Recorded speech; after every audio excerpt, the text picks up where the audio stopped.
The Muppet-Show, Luke. Welcome to the Star Wars Collectors Archive podcast. It's the Vintage Pod, a monthly audio magazine dedicated to vintage Star Wars toys and memorabilia. Hosted by Skye Payne, Fudd, and Stephen B. Danley. Market data mined by Brisbane Mike and Fratastic Pete. With tech support by The Low Art. We open this month's issue with a 35-year-old breaking news story about the 1977 Early Bird set. We spend a lot of time discussing Luke's ESB fashion sense. Skye interviews Star Wars podcasting legend Jimmy Mack, as well as Fanboys director Kyle Newman in our longest interviews ever. Chris Georgoulias explains box flats and toy shop scrapbooks in our vocab.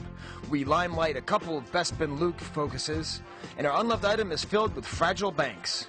All this and somehow more on Vintage Pod. Wampa Wampa. Welcome to the Vintage Pod, episode number 37. That's right, folks. You may have noticed that, Steve just said welcome to the Vintage Pod.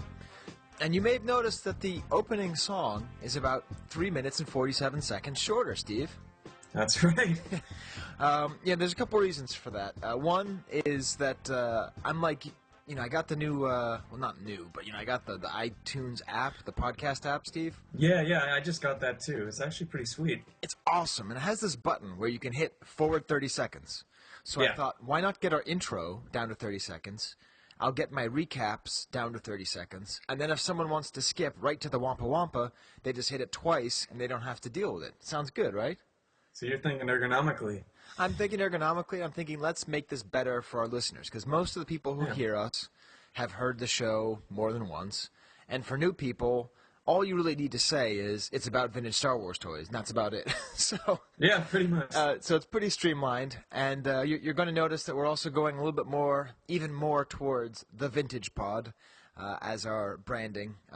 Again, just this college humor Kive website, Steve. Right, but theirs is more the chive than the kive. Yeah, it's spelling, so it totally whacks everything. So, yeah. Total. So it just seems to make the most sense. I would have loved to include more people's names in the beginning. I had a whole list, Swedish help by, archivist by, Georgoulias name having by, but I had to keep it down to 30 seconds. So just the named cast. Right. So that's sort of the newer, sleeker era of the Vintage Pod.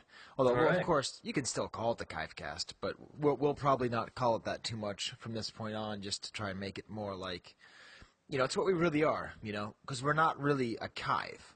We're the Star Wars Collectors Archive podcast. Right. So it just happens to be that the Star Wars Collectors Archive podcast is an awfully long name. So, Steve, as we start every show, we have the movie observation. So, for new listeners, this is where I just think about something that happens in the movies, and then Steve brings up something that he found while doing archival work on the scripts for the movie. And what's our figure of the month, Steve? It's Luke Bespin. That's right, it's Luke Bespin. And so I was watching Empire today. I was actually really frustrating my kids because I was sort of doing research, looking up something about Luke Bespin. And they kept on asking me to just watch it, and I kept on fast forwarding, and I was only listening to the commentary. Oh, that's funny. They were so frustrated. But anyways, I was listening to the Blu-ray commentary, and Lucas was saying that the only reason that Yoda is on Luke's back is because of technical restrictions. And that if they did it now, quote, he would have Yoda kind of bouncing along with him. Oh, no. Like David the Gnome? Who's David the Gnome? Oh, man, it's like this animated show from the 90s. I think it was from Spain, but it was on Nickelodeon. But that's what they did. They kind of bounced around everywhere. Yeah, and this made me think a lot. First of all, as a kid, I always thought the hardest thing about what Luke was doing was that he had Yoda on his back. Yeah. I never really thought about it as he's doing full flips and climbing up the ropes, because I just assumed that all adults could do that. and then I was thinking, when you are a father, Steve, and I believe we owe you some felicitations, right? Because you're moving in with your lady friend, right? That's right. It's done. Yeah. New recording studio here in West Hollywood. It's all good. Wow, West Hollywood, huh? Mm-hmm. Wow, from the WeHo. Yeah. Anyway, so you may know this feeling one day, Steve, of having a kid. They have like backpacks for your kids. Oh yeah, yeah. And I would always walk around, and I would constantly ask my infant children, "Is the dark side stronger?" and as they would grow up, I would feed them the lines. I'd be like, "No, you're supposed to say no, quicker to join you in a fight," whatever the line is. So I don't know. I guess my movie thought is that that's fun. So did it start as like an impulse? Or? Yeah, just because when you have someone on your back, like I just wanted. Well, first of all, I wanted to do a full flip. That's what happened to my first child. We don't talk about him anymore. No, I'm just kidding. But yeah, it just you can't help it when you have someone on your back. You just think of him as Yoda, you know, because when you're like us, Steve, just everything filters through Star Wars first. Yeah, yeah. So anyways, that's sort of my thought. Boy, am I happy that they did not have digital technology because it made that scene really interesting. And one other, Steve, totally aside, why does Vader scream when Luke shoots steam in his face? It's not like he has skin, right? Okay, all right, so that is nothing, neither here nor there. Now, Steve, you are an official archivist with the American Film Institute, is that correct? No, it's the Writers Guild Foundation. Okay. Close. Okay, so cool. Anyway. So you get privileged access to the earliest and the most interesting drafts of all the Star Wars scripts. So what have you uncovered this month for Steve Flips the Script? It's getting really, really hot in here. Flip the script. Flip the script. So this month I figured I didn't have anything specific for Luke Bespin, but I thought since Valentine's Day just happened that we might exchange. This is from Scene 29. It's from the 1978 draft for Empire, and Okay. it's right after Luke is healed in the back and all that. All right. And so Luke says to Leia, Leia, do you know how I feel about you? And then in parentheses, Lawrence Kasdan writes in his handwriting, she does, caret, and it's confusing. So I thought that was just the best, like, script note. That's funny. And they didn't even really have an answer for her there. She just kind of... Right. She does, and it's confusing. Wow, I would say that's true, Steve. Yeah. Wow, another excellent script flipping. Well, don't worry, Steve, because on the other side of the news drop, you know, that's when we've been doing our card back observations. And Steve, I am rip-roaring ready to go on Luke Bespin fatigues. So should we hit the news?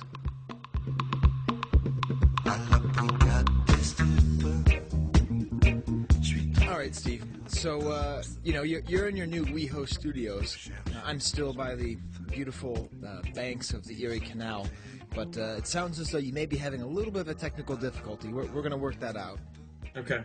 But, you know, this is the show where the guys from Rebel Force Radio are going to be on, Steve. So our sound quality has to be the absolute best, man. Just no failures, because, anyways. We're in trouble then. Yeah, we're in trouble. You can't stop who you are. So anyways, the card back observation, Steve. So everyone's thinking, okay, not everyone's thinking. That's like a totally blowhard way to start a sentence.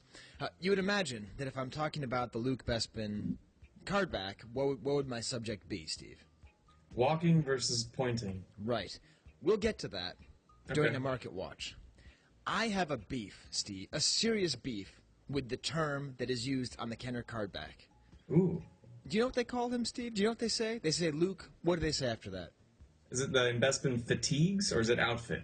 I always get them mixed up. Bespin fatigues. It is fatigues, all right. Okay, let's think about this term, Bespin fatigues, because we're going to see it is sorely lacking. First of all, in the Star Wars Blu-ray that I just looked at and tortured my children with, it's called Luke's Tan Costume. And we're going to see that that's actually probably the best name for it. Okay? But let's look at this term, Bespin fatigues. All right. Word by word. First word, Bespin. Where does he first wear it, Steve? Dagobah. Where does he wear it for most of the movie? Dagobah. Right. And I was watching this, right? I was obsessively watching his outfit. And it totally changes the way you see the whole Dagobah sequence. First of all, so he shows up and he's wearing the X-Wing outfit. And then he just appears to pop out of his X-Wing in his tan costume. And I don't know if there's like a dressing room in the cockpit of the X-Wing. I don't know if he changed his clothes in the middle of the swamp. You know, he always feels like he's being I think he just went watched. behind a tree, you know? Yeah, he probably just went behind a tree. But anyways, and And so, does he wear it underneath his flight suit, though? Or does he have it, like, in a little bag behind there? And then I start thinking about how most of that time, actually, he's wearing this sleeveless T-shirt, which I figure had to be put in the contract for him to be like, I've been really working out, man. And then I noticed one other thing, Steve, about the Bespin fatigues, the so-called Bespin fatigues. Do you know what's the last thing that Luke does before Yoda lifts up the great X-Wing scene? Let's see. He puts that jacket back on? Yeah, he puts his shirt back on, and then he flops down and goes, like that. Yeah. I've seen that. So anyways, there's like super heightened attention on his clothes, okay? So we've established that he wears them on Bespin, but they are just as much Dagobah as they are Bespin. And after all, they're tan. They're the swampy color of Dagobah. Everything else that's Bespin is nice, clear, clean colors, which we'll get into with Leia and Han. But let's get into this term fatigues, Steve. Now, of course, I'm a French professor, so I love the idea of fatigues, which comes from the French word fatigue or fatigué, which actually means, it's a military term, Steve, and I looked this up to be precise. It is, according to the American Heritage Dictionary, the uniform or work clothing worn by military personnel during manual or menial work or in the field of battle. Now, does Luke... Is he wearing those because he's doing manual labor for the military? Is he in battle, Steve? Or, as I posit, are these just Luke's clothes? I think that's what it should say on the card back. Luke. And then in parentheses, in his clothes. Because there's no military. If it has to be fatigues, it has to be military. So what is it? Is it the rebellion? Have you ever seen anyone else in the rebellion wear those weird multi-pocketed tan jumpsuits? No. Is he a part of the Tatooine military? Well, maybe. That'd be the right color, but I don't think Tatooine has a military, right? So, Steve, I doubt it. I got all worked up, Steve. Are you with me? That this is just not, this will not stand, man. This is, like, not okay. Bespin fatigues. Anyways, when you look at the foreign card backs. I'm with you on that. The foreign card backs, we have the French, who call it tenue Bespin, which is like Bespin wear. The Spanish Empire Strikes Back card back just calls it Luke, and then in parentheses, Bespin. I like that one, actually. That one's okay, because he at least wears it in Bespin. And then the Return of the Jedi Spanish is Uniforme Bespin. So anyways, that's my card back observation. And I say we either call it Luke in his clothes or Luke in his tan costume, because that's really what it is. It's a tan costume. And at some point, too, we should probably mention the fact that he wore it a lot in pre-movie release stuff. Right, Steve? Yeah, that's true. A lot of those publicity photos, he was wearing that. And I just think that's so cool. Like, he wore it for the Muppets, right? Yeah, that's right. The weird... Someday we'll have to have a whole episode about the Muppets episode where Chewbacca's not wearing his bandolier strap. Because still to this day, I can't watch it without feeling, like, embarrassed. Like, dude, he's not wearing any clothes. He's got to have the strap on. And that didn't come out right. Yeah, and he also wore it for the Jim'll Fix It segment, which we talked about a couple months ago, Steve, right? That's right. Yeah, it was a couple months ago. Yeah, there's a British show about a guy who gave kids their deepest wish come true. And it was recently found out that he was a pedophile. Lovely. Lovely. Thanks, Luke, for bringing the kids right to the mouth of the alligator. But anyways, he could have known. British listeners may email us at thevintagepod@gmail.com if they do not like our representation of Jim'll Fix It.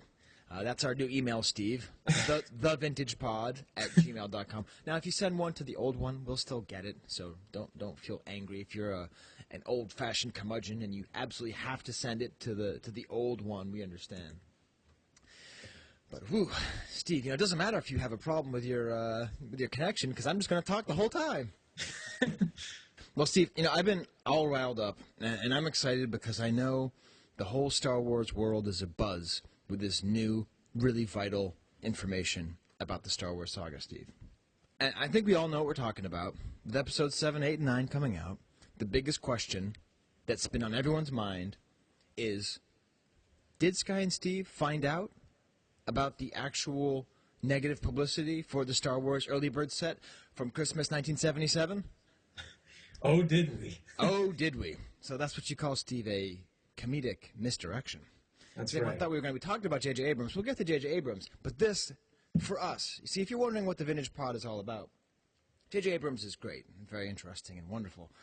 But we found out this information in which we'd read somewhere that there was this negative press about the early bird certificate giveaway package. And we just said, oh, I don't know. Does anyone have any proof of that? And who came through, Steve?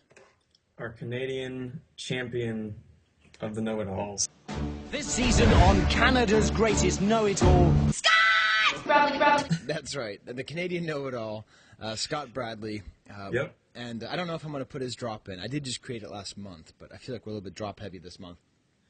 But I think what we should do, Steve, we should read some excerpts from these amazing just attacks on the early bird package system.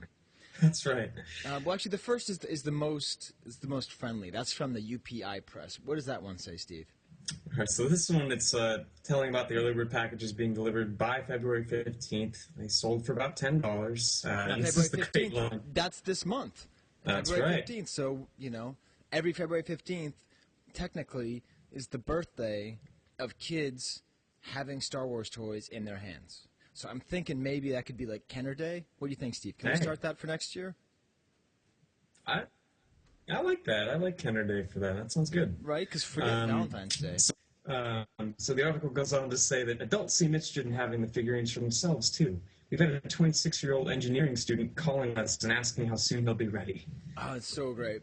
Like, can you believe it? Yeah. A 26-year-old is interested in Star Wars toys? I don't know how that really seems plausible. Yeah, I know. Anyways, that's a great line. The New York Times, now they had a much more negative spin, and you can see the way that newspapers go, because instead of saying they cost around $10, they say costing up to $15. And they said that the certificates were sold out in Chicago and New York. And Steve, what's the quote from one of the New York toy stores? We sell toys, not promises. That's just classic. Yeah, we sell toys, not promises. How did that work out for you, toy store? Betting against Star Wars. Did that work out well for you? Not too well, I don't think. And then there's the Knight Ridder press service, which referred to it as a toy caper. Yeah. And this is amazing. I mean, Steve, I'm just going to have to read this out here. Yeah. So they refer to this as, quote, the Christmas certificate caper. And this is an actual quote from the article. Geez, it was as if Darth Vader had turned in his black cape to pursue a career as a psychologist. And the guinea pigs were America's wide-eyed kids, anxious for a little Yuletide yippee, but coaxed instead into a bit of delayed gratification experimentation. I mean, Wow. That's beautiful writing, Steve. And Yeah. I love the idea of Darth Vader therapist. Yeah, I do. Without the cape, I mean, you could do that. I don't know if there's something our artist could do with Darth Vader therapist. But yeah, I mean, just the whole idea about it as being an experiment of a delayed gratification experimentation.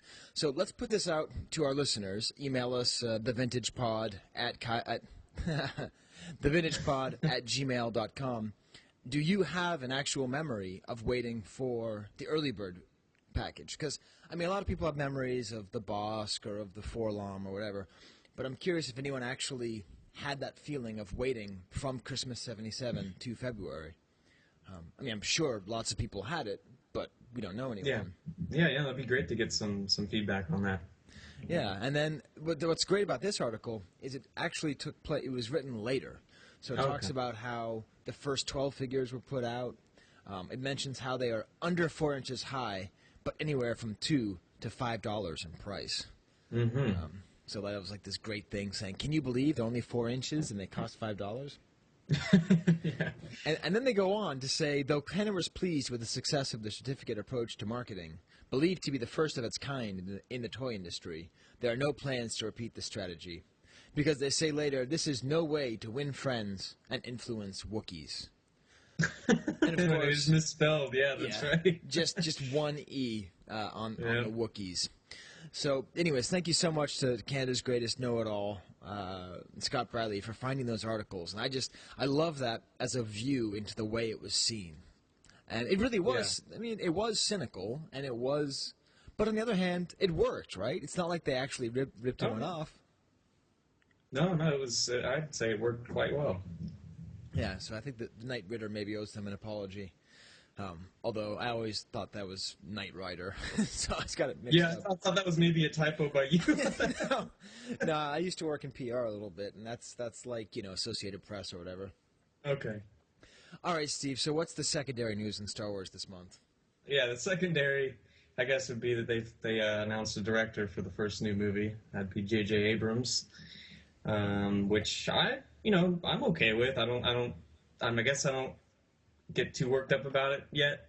Right. I mean, who knows? But I don't know. What do you think? I'm sort of split. I don't have an opinion. No, I'm just kidding. I'm sort of split. Part of me really didn't want somebody who loved Star Wars. Yeah. And I know that sounds weird, but, to me, the worst idea in the world was, Kevin Smith, right? I don't want someone who's in love with it. Because that's something that I liked about, I don't know, but then, Dave Filoni, the guy who does the Clone Wars, does a great job, and he's, a cosplayer, so I wasn't quite sure about that. But then I realized I like the idea of J.J. Abrams because I like Lost. Okay. And the reason it makes me happy is that the thing I think Lucas is underappreciated for, Steve, is he is amazingly withholding. As much as he is an artist who gives the public what they want, he is an artist who withholds from them things they want very, very, very, very, very, very badly. That's one way to put it. and I mean, the prequel trilogy is the best example, but even before that, the whole idea that you never got to see Vader kicking ass or anything like that. And if you look at Lost, even though he wasn't that involved towards the end, but still, there's that sense of, I'm the artist, and not everything's going to be answered, and you may not like that, but it's okay because I'm the artist, Right, right. So, in general, I would say I'm positive. I don't care if he did Star Trek. That doesn't bother me. No, that didn't bother me at all. Did you? I mean, I maybe I'll go under the bus here for saying I actually like that Star Trek movie that he did. But, no, that was fun. Yeah, it was a fun movie. So I figured it's a good sign. At least. Yeah, I think the thing is that he's already a very good filmmaker. I love Super 8. A lot of people didn't like it. Yeah, I love Super 8. It's a great movie. And there were vintage Star Wars toys in there. Yeah. It had that E.T. flavor. Yeah, that's right. Yeah, but we talked about that. There was actually Star Wars toys in Super 8. Yeah. So maybe we can get him on the show. I don't know. I wonder if he's getting a lot of calls for interviews now. But, so I would say in general, I would say if he could see this as his chance to make his masterpiece, that'd be pretty cool because I think he has, more in him, as opposed to if they'd gone with Spielberg or something where, Spielberg's great, but he's never going to get better than Jaws, that kind of thing. You're right. To give a film snob answer, Steve, I know that you're becoming such a Hollywood hotshot now, but... Did you know J.J. Abrams personally? Now that you're yes, yeah. Quite well. Oh man. What else is there, Steve?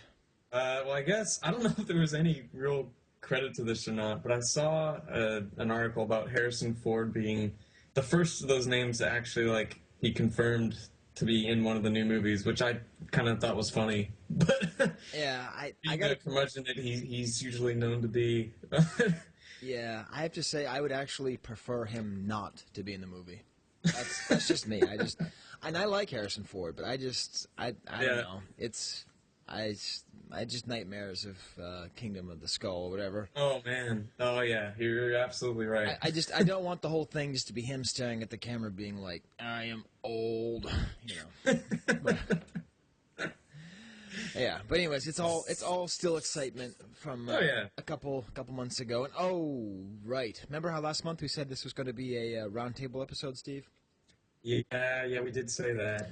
Well, the main reason we said that was that Rob Amantea wanted to come in and sort of talk about micro stuff, but he's sort of pushing his book along. So we're going to have a micro roundtable. I promise you guys, we're going to have a micro roundtable. It's going to be a huge, long-awaited thing. It's going to be better than episode 7, but we're not going to do that now. So But anyways, when we had this interview with the folks at Rebel Force Radio, I think that's going to be like a little mini roundtable anyway.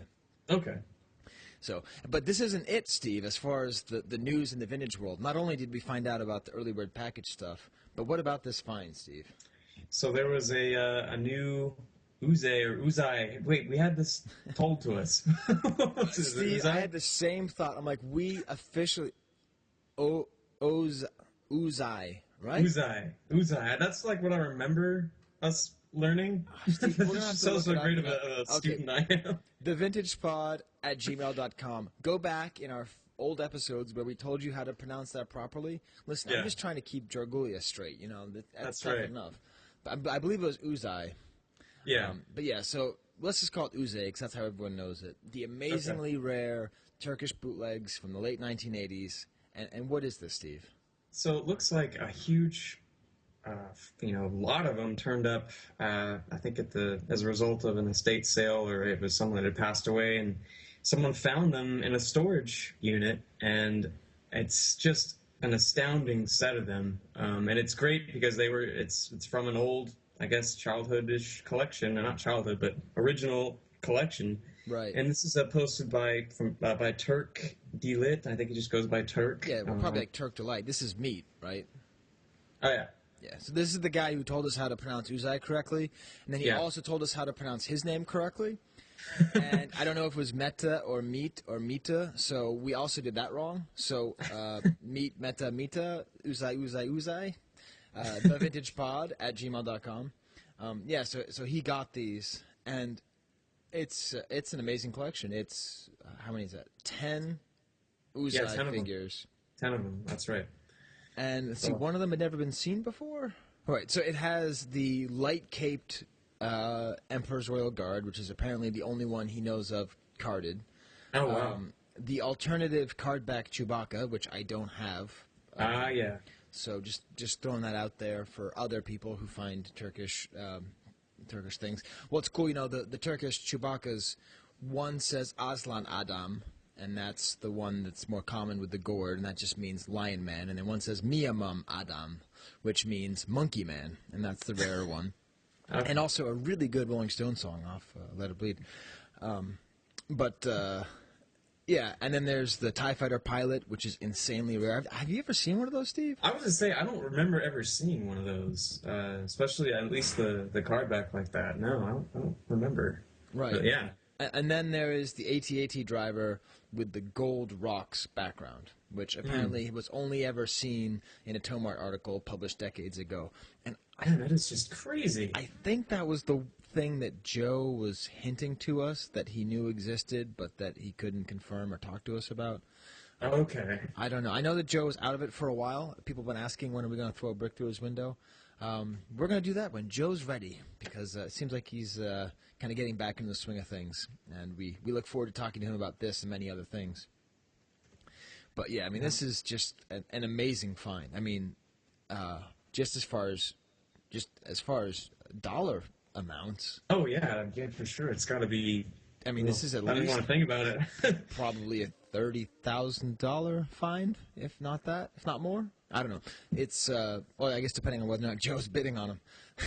But yeah, That's true. Yeah. it really, really is. And I mean, there's even the Imperial Gunner, of course, with the famous calculator, and there's a Blue Stars, and Yep. That's, it's crazy. A truly amazing find. And again, part of the reason why we wanted to do the Vintage Pod, Steve, was that these stories they do go forgotten.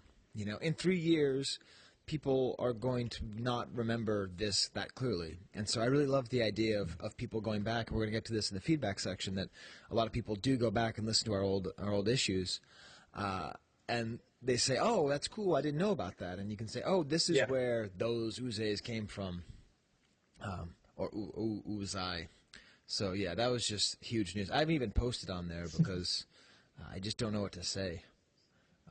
Besides, the first thing he says is, don't contact me about these items. And the collector in me is like, okay, but can I contact you about these items? But no, I don't have the spendable income. And then, Steve, you also posted something about a vintage photo contest. What's that, Steve? Yeah, so rather childish on Rebel Scum. He's done this now 2 years in a row. He's done a photo contest featuring the vintage toys, and I don't know if you had a chance to look at some of the finalists for this, but they're really great. I did, and I have to say too that we actually, by we I mean I, steal his images quite often for our enhanced podcasts. Oh yeah. And again, in case you don't know what enhanced podcast is, it means there's images on your iPhones. Okay, just because people ask me that every month.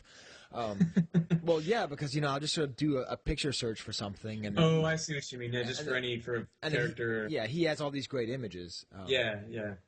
So, yeah. Yep, the winner is Stéphane Faucourt from cool. from the writer of the Meccano. Well, I assume that's the same Cheik Tabac from Paris, France. Probably, right? Right. But yeah, no, he did a really cool picture of all the vintage figures from the Ewok storytelling scene. Yeah. Tikolo Carbon. Around a fire. And it's got this really good lighting. And I don't know. I like that one. I was tempted to vote for the Wampa one just because, we're the Wampa podcast. Yeah, no, it's true. But yeah, that's really cool. Now, I think that we should, I think in the future, we should really, do more like this. Oh, look at that. You know what? He just posted last thing was Luke Bespin. Oh, really? Yep. So cool. There you go. That'll be the actual image that we take and use as our main image for the enhanced podcast, unless he asks us not to. But we just gave him so much free advertising, Steve. Yeah, I think so. Yeah, hopefully it'll be okay. Yep, ratherchildish.wordpress.com, and that's and I think I'm pretty sure there's more room for this kind of thing, just high quality photographs of his. We should interview him, Steve. That'd be good. Yeah, no, he's California. He's part of the club. We haven't had a chance to get to a meeting yet, but yeah, it'd be great to have him on. Yeah. How about a limelight, Steve?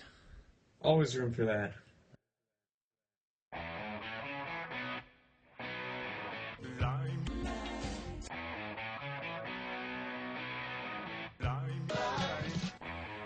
So this month, I thought it would be, well, I thought it would be. I think you actually did most of the work, Steve. So how about we thought it would be a cool idea if we sort of showed an old limelight that doesn't exist anymore. That is to say, the collection is broken up. And then a new limelight that was put together, sort of more recently to just kind of show the variety and the fact that, even though there are these great old legendary runs, new runs can be made. So what's the old run, Steve? So the old one we have is Jim McCallum's Luke Bespin proof card series, and I see he's got it's like a dozen of them. It's pretty remarkable. Starting with the 31 back, just the regular walking photo, and then tons of the Empire with the pointing, and then the Jedi and Power of the Force. I mean, it's just an incredible. It's just crazy to think these were all together at one time, and now that they're not. It's just. It's tough, but... And actually, when I was up in Toronto once, I went to go visit him. Oh, cool. It's one of my things. I want to get all the collector's books signed by the people who wrote them. And Jim McCallum wrote the book on Canadian Star Wars collecting. So for that period of time, he was Canada's greatest know-it-all. Although I don't think he collects Star Wars anymore. So he's bumped down to Canada's greatest know-it-all about comic book art. But he had even more than that at that point, and it was just it's a really impressive run. And you see something like this, and you just think, well, that's it, forget it. I can't. There's just nothing else I can do because how would I ever have an awesome collection? But fortunately, Steve, from the area of Australia that is well known as Brisbane or Brisbane, because I also forgot how to pronounce that in the last month. There's Brisbane Mike's Luke Bespin focus. Yeah, no, it's he's got a great deal of stuff here too. It's just all within the last, I guess since 2005 he started putting this together. Right. But yeah, it's got carded stuff, foreign stuff. But no, he said that most of this is from the last couple of years. Okay, yeah, that's right. Yeah.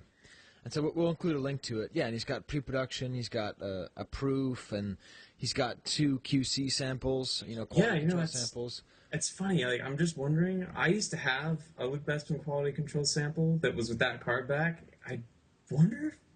No, I think it's not mine. This one I think is graded, but it looked just like that. It's so funny. It could have been graded after you sold it, Steve. Maybe, but it doesn't... Those things are wicked rare. But. Yeah, well, yeah, that's true. But yeah, that's cool. Yeah. So yeah, so you can kind of take a look at it and just sort of see that as much as it feels like, oh, you can never put together a great character run of such an important character as Luke Dagobah Bespin. Luke in his tan clothing. Yes, Luke in his tan uniform. Or beige Luke, right? Hey. Swampy Luke. Okay. Yeah, and I like, too, that he's got it mixed up with, he's also got some prop replicas, and I think those used judiciously can look nice in a collection. So he's got the lightsaber and the prop blaster, and yeah, it's. So it's I think those are two good limelights for the figure of the month. I mean, of course the UZAY counts as a limelight, but that's sort of beyond comprehension. That's more of a devastating find. So with that, Steve, I think now would be the good time to yak to some faces. So last month, I said I was going to talk to the folks at Rebel Force Radio, and you heard the Price is Right loser sound. But they've been back in contact, and I'm really excited, Steve, because I'm also going to be talking to the guy who directed Fanboys. So oh, great! I'll get to tell him the story about one of our first hangouts. Awesome. Are you gonna dig at him about the Chewbacca biopic? Oh yeah. You better do that. It's your chance. Yeah, you're right. Wow, Steve, I have all these questions written down, but they're all about like vintage toys and stuff. I hadn't really thought of that. See, I'm thinking for your greater Star Wars good right now. Oh, you would love it, Steve. I wrote out this whole list of things that I wanted to talk to them about, and I'm like, I hope I don't scare them away. I have like all these subheadings, like the general themes of which I wish to discuss. Oh man, I'm a podcast fanboy, so this is pretty exciting. So, anyways, let's move on to that. And Steve, I don't know. This might last 5 minutes. This might last 2.5 hours. I don't know. So it'll be exciting to find out. Yakety yak, yakety yak, please. Yakety yak, yakety yak, please. Yak, yak, yak to my face. Yakety yak. Don't talk back.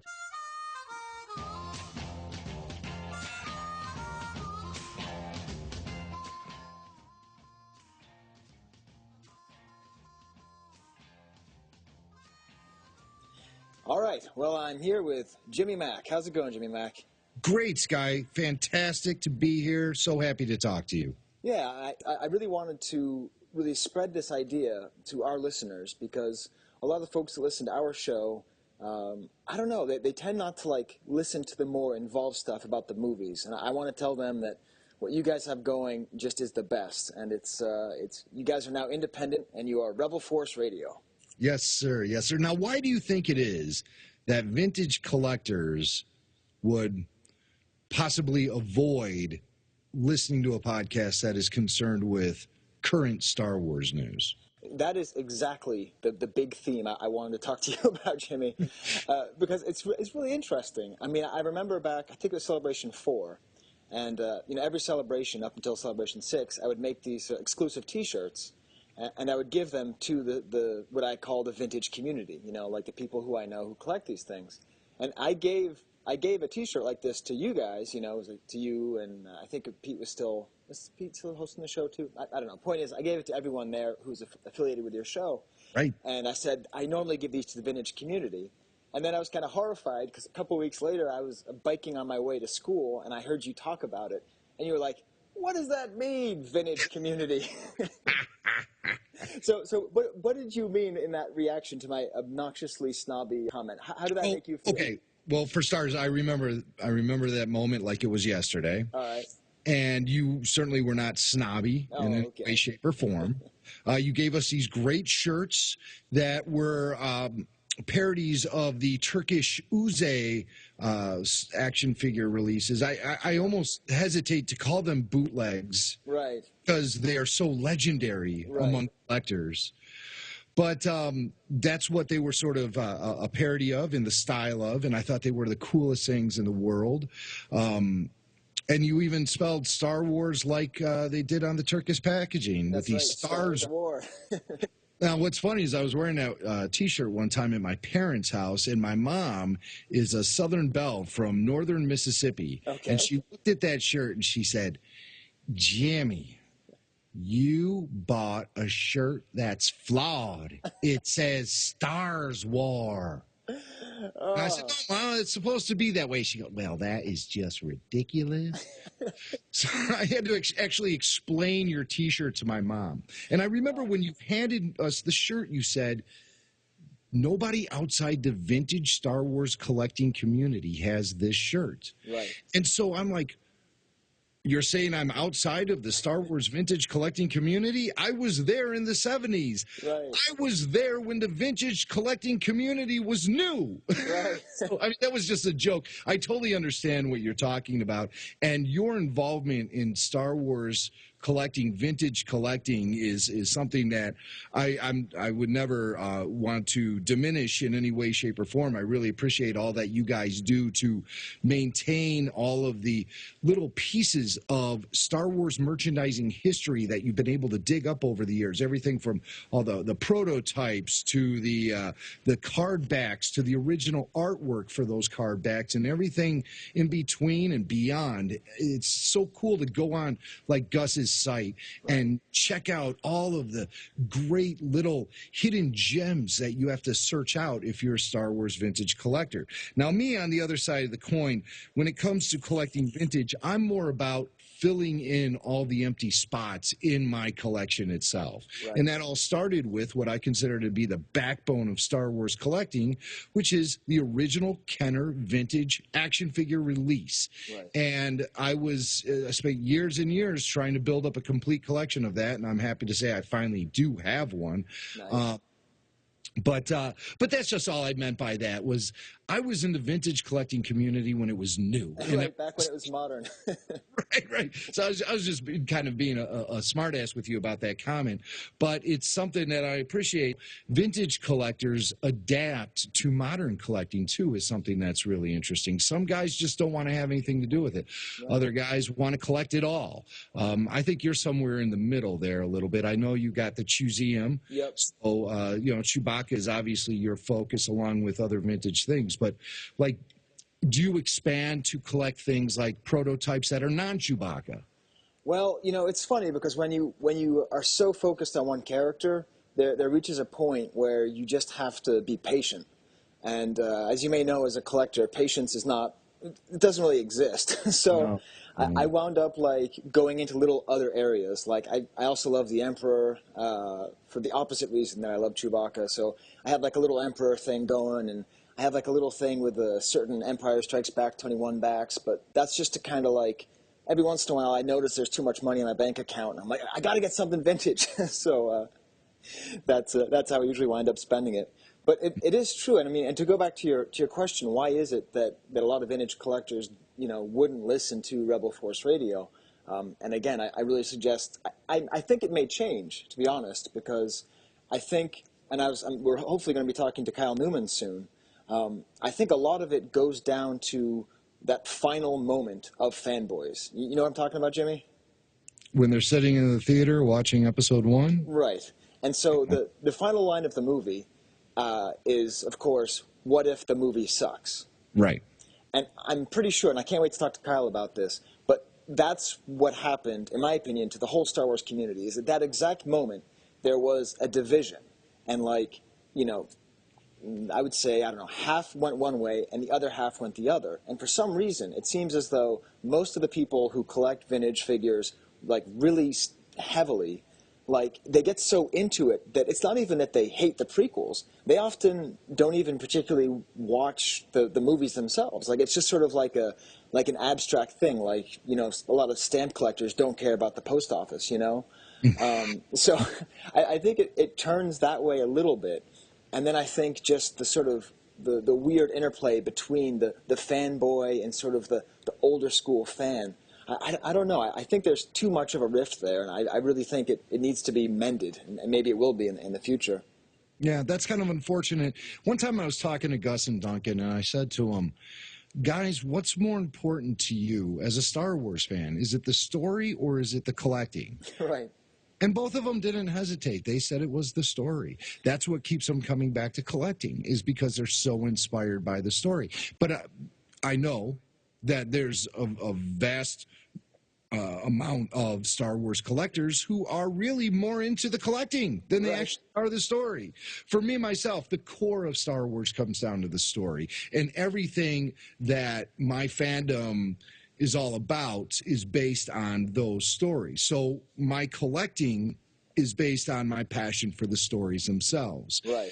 And I find myself as a collector not only collecting things like action figures and memorabilia and artwork, but other sort of more esoteric things to collect, things that you can't really put your finger on. Like, I like to collect Star Wars audio. Now, I'm really interested in this idea of collecting audio, because so one of my goals is, if we can, maybe convert you to like a full-fledged, super hardcore vintage collector, then, then it'll help to spread throughout the rest of the community. So have you thought about like just focusing just for a while on audio collectibles, like actual items? Because I mean, like when Smuggler's Gambit came out and you sent me that promo, it got us looking. And there's really not that much out there as far as the radio plays go. There's like a poster here and like a translucent there. But I imagine there could be some, especially with like your connections, there could be some really cool things dug up with like, I don't know, old acetates or stuff like that. Have you tried to track down that stuff?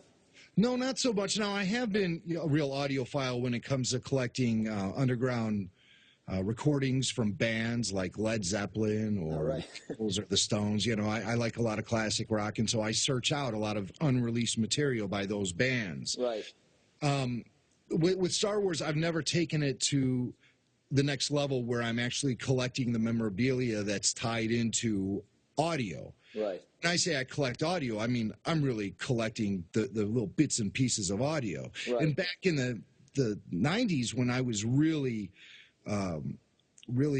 heavily pursuing that, it wasn't like you can sign on to StarWars.com and go to their soundboards and boom, you have an instant audio collection. It would require a lot of time and effort to go through the films one at a time and pick apart these little audio elements out of each scene. And I know certain little tricks that I can do to clean up sounds or to, I've listened to the Star Wars films. I've listened to them left channel, right channel, mono, stereo, phase reversed, completely reversed, you name it.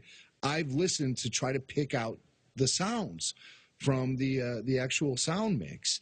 And like I said, nowadays it's real easy to do, to get a complete collection. Go to StarWars.com and just raid their soundboards, but you don't get everything there. And back in the 90s, I was really concerned with getting every piece of Star Wars isolated sounds I could, from dialogue to effects to music, you name it. Right. I was just trying to separate it all. That was very time consuming, but it, and some of my friends were like, and you're doing this because why again? Right. Well, obviously, I had no idea that I was actually going to be able to put all of that hard work to practical use down the road. In the 90s, I was concerned with being like a Ben Burt wannabe. Right. I was concerned with trying to teach myself about the way film audio mixes are put together, and Star Wars was my sandbox to try to figure all that stuff out. I'm very passionate about audio production. I'm a radio professional for a living, and any opportunity I can find to blend my passions, audio production and Star Wars, I would jump after it. So my friends would be like, I don't understand. You have all these discs filled with all this Star Wars stuff. What are you going to do with it? I'm like, I don't know. I'll do something with it someday. Lo and behold, podcasting became popular back in around 2005, 2006. And it didn't take me long to realize, wow, I have already done a lot of the work here. I might as well jump on board. And that's Jason and Pete doing their thing at the Forcecast, and I listened to them and realized that these were guys whose chemistry seemed infectious, and they seemed to be on the same level as me as far as my fandom was concerned. And I looked at it as a doorway in the fandom where I could be more than just passive about my fandom and someone who consumes what the fan community has, as opposed to someone who actually is producing things, contributing to the fan community, which is something I always wanted to do, but just didn't know how. I wasn't an artist per se. I wasn't writing short stories or fanfic. I wasn't into developing websites. I was barely into going onto forums and posting. I was more of a lurker. But when this opportunity arose to be able to contribute audio production to Star Wars, to the Star Wars fan community, I just found it irresistible. And so, you know, once I threw my hat in the ring, and really the prime reason I did it was because I knew that Star Wars Celebration 4 was happening in early summer, late spring 2007 in LA, and I wanted to have some friends there. I wanted to be able to say hi to people and start connecting with fans more on a personal level. And so once I hooked up with Jason and Pete, things just started snowballing from there. And before you knew it, I was on board 100%. Yeah, it's one thing I have to say that as much as I want people to listen to Rebel Force Radio, I just don't want them to get used to that quality of sound control. Because, you see, Jimmy's a professional, and some of us here are complete amateurs. And I have to say, I'm always a little bit intimidated whenever I hear you guys show. I'm like, man, I wish being a French professor would make me a better podcaster, but it only does when I get really obscure references out there that sometimes they like. But well, at least you can speak French. I can't do that. I mean, at least I know. Like, I know you're super into audio, but like, you know, I've read the Ben Burt books and I've read all the articles. So like, whenever I listen to the commentaries, I just want to hear George. You know, because like Kirsch and Ben Burt tend to tell the things I've already heard before. So usually when I'm listening, I'm always like, all right, yeah, I get it. So you put the thing at the bottom of the scuba tank. Now let George talk. Yeah. And the thing is, too, about Ben especially is that he has this really incredible memory. Right. He could spin a yarn about something that happened 30 years ago with amazing clarity. And that's why he's such a valuable member when they're doing these commentary tracks for any Star Wars film, and why he tends to dominate a little bit, because he was there pretty much from day one. Right. He was in the house with George, the Parkway house. He was down in the basement creating the sounds for R2, the Jawas, Greedo, everyone, just down there using analog equipment in a basement. And all the way up till now, he's got his own studio still over at Skywalker Sound. Totally state-of-the-art.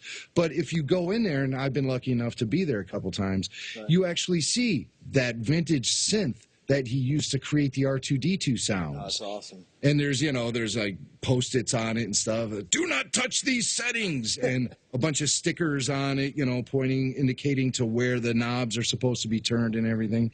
And then he has in the corner like a curio case, like a big glass display case, where inside he has all this memorabilia from his career. The thing that I really love seeing is the scuba regulator he used to create Darth Vader's breathing. He still has it. It's on display in his studio. But just to, you know, see where he had been and where he is now, and have an understanding of this incredibly groundbreaking work he did in the audio field for films is truly amazing. And so that's why he gets a lot of time on these commentary tracks, because he remembers it so well, and he had been there every step of the way. Yeah, oh, that's awesome, man. That must have been, I mean, that's like, you know, the equivalent of, like, I don't know, walking into one of the Kenner designer's rooms and just seeing, you know, the blueprint's still there as he's drawing or something. That must have been amazing. But, yeah, that's awesome. So what is it then? So then you have your complete vintage loose collection. Yes. And so nothing makes you want to go into mint on card, or, I mean, is it that you just don't spend a lot of money on Star Wars collectibles in general, or, I mean, is there a particular figure you would think of sort of focusing on if you did? Well, for me, you know, the mint on card is really cool, but I'm a guy who likes to take things out of the package. My collection is mostly loose. I have maybe two vintage, just one. I have the Imperial Commander. Okay. I have him carded still. Any reason for that? Just a figure? cleaning out the parents' house when I moved out years ago, and just, every time I would go home, my mom and dad would have a box or some bags of my junk to take home to my new house. And as we were cleaning it out, we found it and it wasn't open, and I said, well, we can't open it now. It's hardly in mint condition, but right. It's just great to have, a memory. I don't even remember how I got it or when I got it, but it's just one of those things, Star Wars was such a huge part of my childhood, and through osmosis, my parents both learned a lot about the saga just from having me grow up in the house, so much so that it was one time I was over at my parents' house, and sure enough, they had boxes of stuff for me to take home, and I was getting ready to leave, so I was in the foyer area in my parents' house talking to my brother, who also is a huge Star Wars fan. Right. And my dad was upstairs, and my dad's the type of guy who is very much his own person, and he's kind of times I'd say he's just in his own world. It's his world, and we live in it. Okay. And my mom said, "Don't go anywhere. We have some things for you to take home." So they went up to the top of the steps, and I heard shuffling around and things being moved, and then I heard my dad from the top of the steps going, "Jimmy, is this your AT-AT?" Me and my brother froze. We looked at each other. Our mouths were agape, and we're like, he knows what an AT-AT is? We'd expect him to say something like, what is this, some kind of elephant or something? Right. But Your little dog is here. It was a vintage AT-AT from, the early 80s. Oh, that's great. That's actually a long-standing debate on the show. I contend that it's an AT-AT, but very few people agree with me on that one. But, well, that's amazing that your dad actually knew that. And then, because, my dad, he still calls him Chewbacca. And I can't get him to stop calling him that. So I've been collecting them for, 13 years. But, yeah, that and Binksy Binks, that's how he refers to Jar Jar when he's talking about the scandal of Episode 1. As a diehard Chewbacca fan, is it like fingernails on a chalkboard when somebody calls him Chewbacca? Yeah, it bugs me. But then as a French professor, right, the French name for Chewbacca for the first movie was Cheek Tabac, as you may know. And that actually means to, chew on tobacco. They translated it literally, which is a perfectly awesomely French thing to do. So any kind of mess up that kind of sounds a little bit more like chewa tobacco or Chewbacca, it bugs me. But to be honest, I mean, it's hard because when you collect Chewy, half the time it's with a Y, half the time it's with an IE, half the time they spell, 3/4 of the time they spell Wookiee with one E. You just kind of have to let it go. Although I do remember, Jimmy, at one point on your show, I accused you guys of having an anti-Wookiee bias. I don't know if you remember that.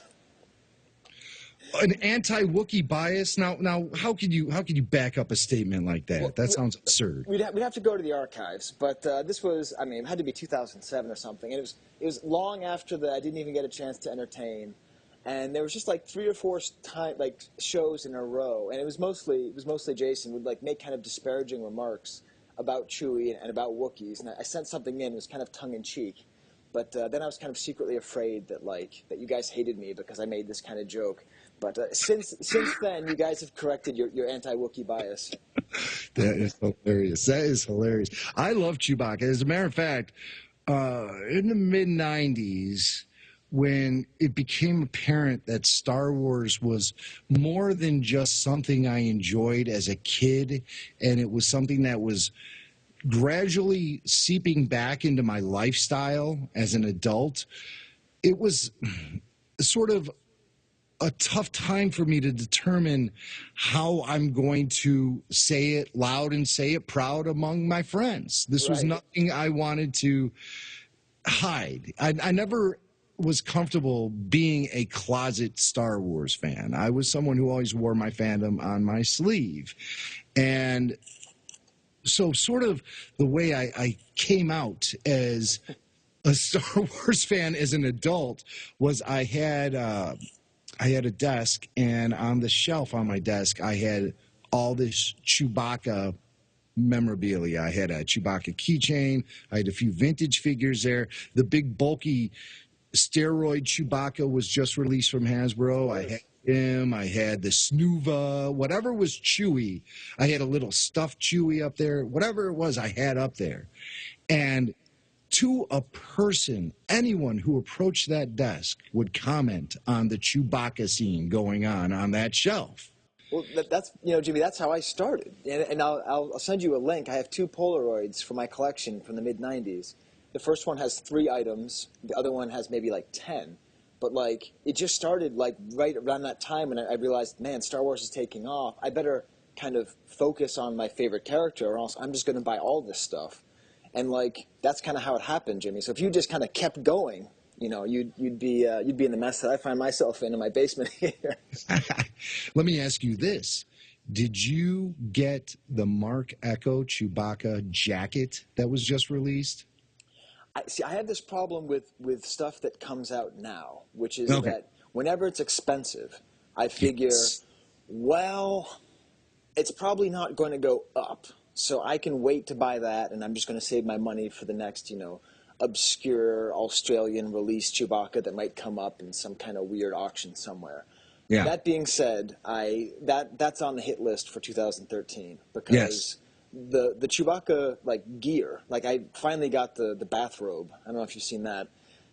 That thing is just beautiful, and the jacket's great, and it kind of transforms, and all that's really good. The only problem is I actually like wearing the stuff that I get. The way you are with toys, that's how I am with Chewbacca memorabilia. I wear all the T-shirts. I don't care if I get pit stains in them or whatever. Actually, my kids now both have matching long-sleeve Chewbacca shirts, not on purpose. So, I would wear it, but then, I'd be so protective of it. So that's the other thing. I'm kind of afraid of having it. But that thing is sweet, though. Oh, my God. And I'll tell you, the photos you see of it online don't do it justice. There's nothing like seeing that jacket in person, or better yet, wearing it. It is furry.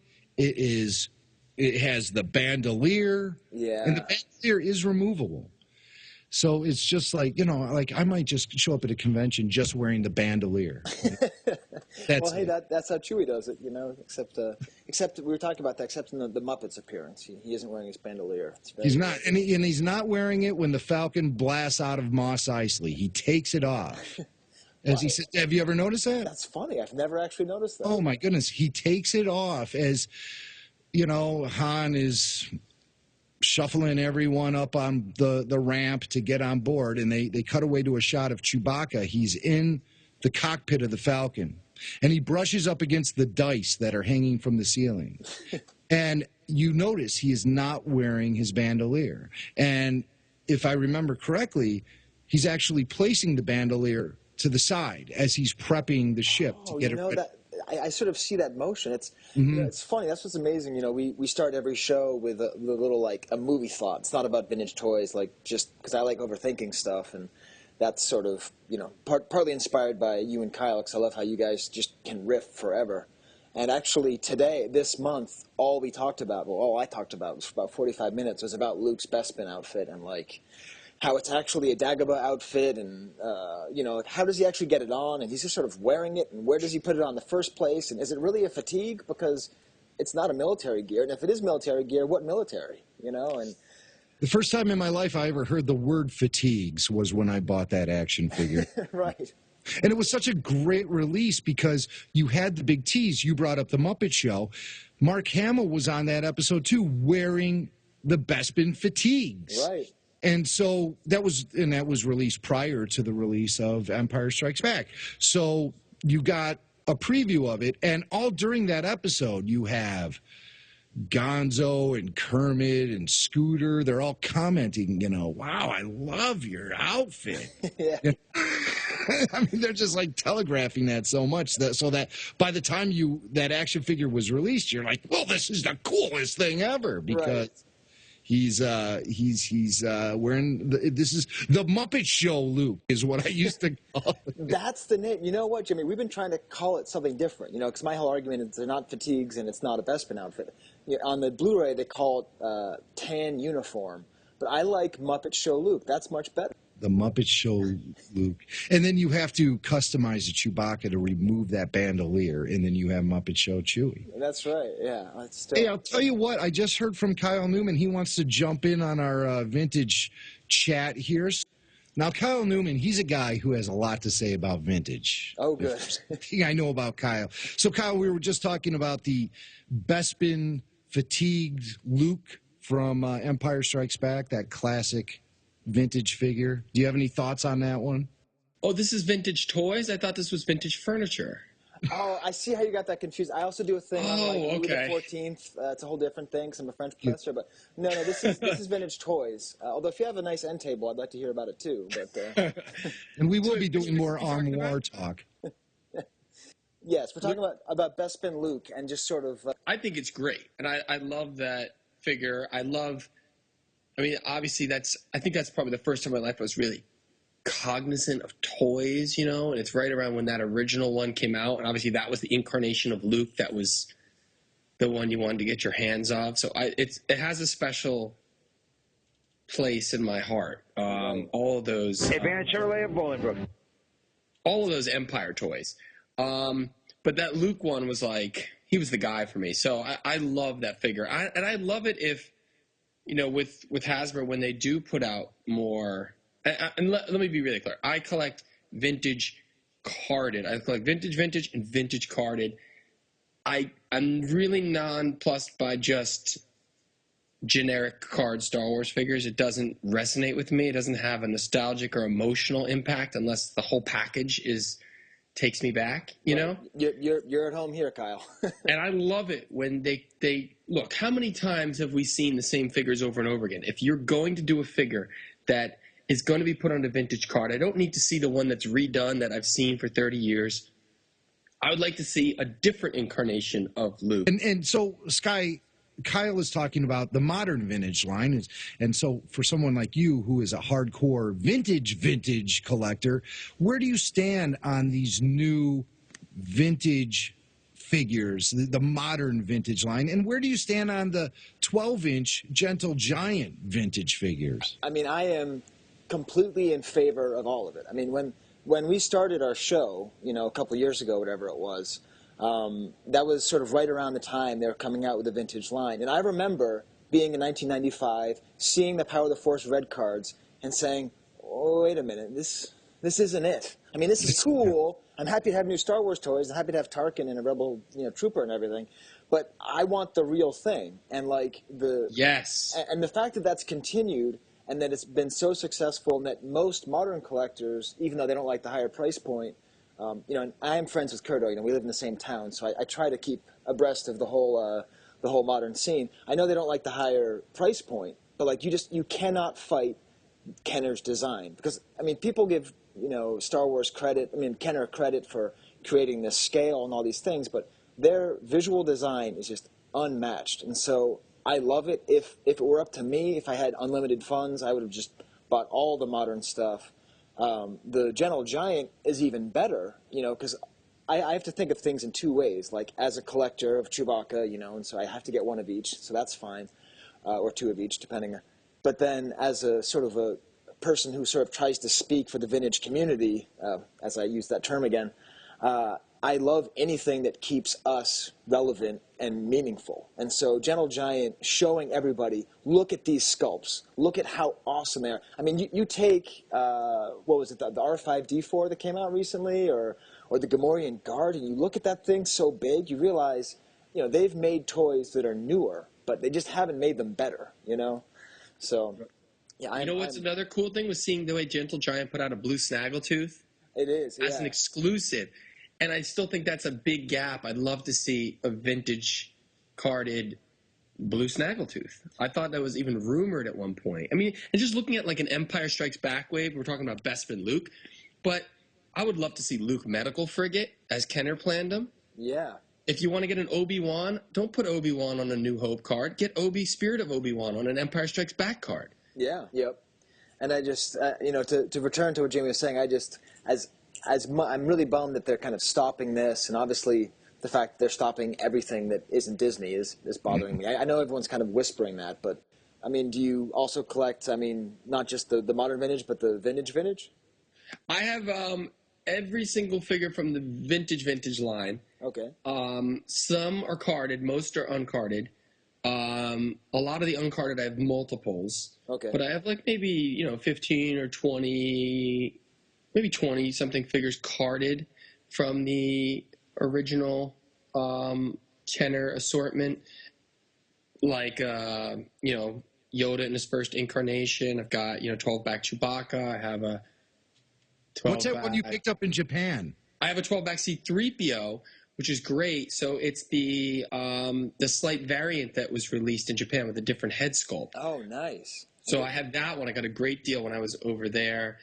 I've got a lot of the Power of the Force ones still carded. Imperial Dignitary and Imperial Gunner and Amana Man. I actually have an Anakin Skywalker carded, which is really cool. Yeah. But I'd love to fill in. I'd love to get some of the, like a Luke, a Ben, an Vader. I love the whole, the second wave of figures that came out. Those are really, really dear to me. Those Cantina Aliens. Oh yeah. Yeah, no, that was the most fun that we had. Death Star Droid. It's beautiful. The packaging, the Power Droid, they're gorgeous. And I've got a Hammerhead carded. I have a Greedo carded. I have a Walrus Man carded. So they're not fantastic condition, those, but they just. I don't know. It's just a hard thing to. My philosophy, which I've said before, publicly, is I really think if you're going to put out, figures, collectors you give them the option of the card, and the card should be something special. Right. But kids that open doesn't matter to them, So as long as you're satiating and varying up the line and getting a good assortment out there, so kids will want to get them. And hitting the heroes, but also putting out things that are new to vintage so collectors can feel like it's a continuation and there's that nostalgic value and there's this momentum. So everything from 1978 onward feels like it's part of the same thing. And if something's really great and it's a Clone Wars character, then put a Clone Wars logo on it. I don't even like to call it vintage. I like to call it's a Star Wars card. Right. Put it on a Star Wars card because nothing makes me more upset than when I think about Episode 2 toy packaging. Like, what a missed opportunity to bring the saga, to bring the two trilogies together. You have to do it on every level. You do it in merchandising. You do it in terms of just the content. But a big part of Star Wars has always been the action figure line. And when those prequels came out and they didn't try to correlate them in any way, to make it feel like a continuation of the great work that Kenner had done, it was like almost an affront to it. It was like, we're not going to even do that. We're not going to recognize them as characters on the card. We're just going to put them on this baby blue card with flecks of dirt. It didn't even make any sense. Yeah, no, that was when I was collecting modern the most, and I remember thinking, like, this... What is this? Yeah, what is this? It's a missed opportunity. I mean, I love having the Luke without the hand, but beyond that, I'm bummed about everything else. But that makes me excited for the new movies, because hopefully, if we're getting back to some of these, they say, potentially the core characters are back, and this is a continuation of Return of the Jedi, and maybe it's a good time to relaunch vintage again, even though it's dormant now, and bring it out and tie it all back together, but do it on all levels. And a big part of that is the Kenner style classic Star Wars card presentation. And I don't know about you guys, but I mean, if you want to talk about modern figures, while I appreciate things like articulation and attention to detail like that, sometimes the joints with articulation really affect the sculpt and make it look phony. And also with articulation, you deal with flimsier characters that have their arms busting off at the elbows, heads popping off left and right. It's like, what kind of playability does a kid have with these figures that just completely fall apart once you take them out of the package? Like the Clone Wars figures, they couldn't even stand up. Yeah, well, let me tell you, because I know you guys are big Clone Wars fans. Our kids, we finally got to watch the last episode this afternoon. And so my son, he ran downstairs, he grabbed the 3 shock troopers that we have, the red guys, and he brought them up. And 2 of them don't have hands at all. He calls them gun hands, and he pretends that those are guns. And then the 3rd has hands, and he's like, this one's name is Perfect. I'm like, why is his name Perfect? because he's not missing a hand or a foot or anything. Oh my God! But then actually you love it because then my daughter grabbed Ahsoka and they were like running all over the living room, chasing all over each other. It was like a perfect recreation. It was like a totally vintage moment. You know, that's exactly what I remember playing with the toys as a kid, except that they had to deal with these really cool, accurate toys that didn't have hands, and Ahsoka doesn't have the bottom of her leg, and it's it's kind of like a weird I guess it's good because it's Star Wars and it's lots of amputees. It's supposed to be that way. You know, I have so many fond memories of playing with those figures and not caring about what condition they're going to be in, but still taking care of them at the same time, you know, not leaving them around so my dog could eat it. My dog used to love Han Hoth, and he used to love Yoda. Anytime he could get those figures, he would chew them up. And there was a moment when I thought I had outgrown Star Wars. I thought I had outgrown my toys, and I had a BB gun. Yeah, and I set up the Cloud Car Pilot on my parents' backyard fence, and I aimed that gun at it. I sized it up through the scope, and I pulled the trigger, and that thing exploded. It was this explosion of white plastic, and I'll never forget the sinking feeling I had when that happened. And I said, dude, what did you do? What did you do? You're destroying your childhood. And from that moment on, I said, I will never, ever cause harm to a Star Wars action figure again. Well, I would rescue them. Yeah. So many kids going into high school knew I was into Star Wars, and they're like, I'll sell you a whole garbage bag full of action figures for $5. Uh-huh. And they would just bring in their garbage bags filled with X-Wings, and some of them were broken, and all types of action figures. Some were scuffed, some were in fantastic condition with tight joints, and like $5, $10. So I just started accumulating mass amounts of people's discarded toys. It was like the island of misfit toys, and they all kept coming to me. Yeah.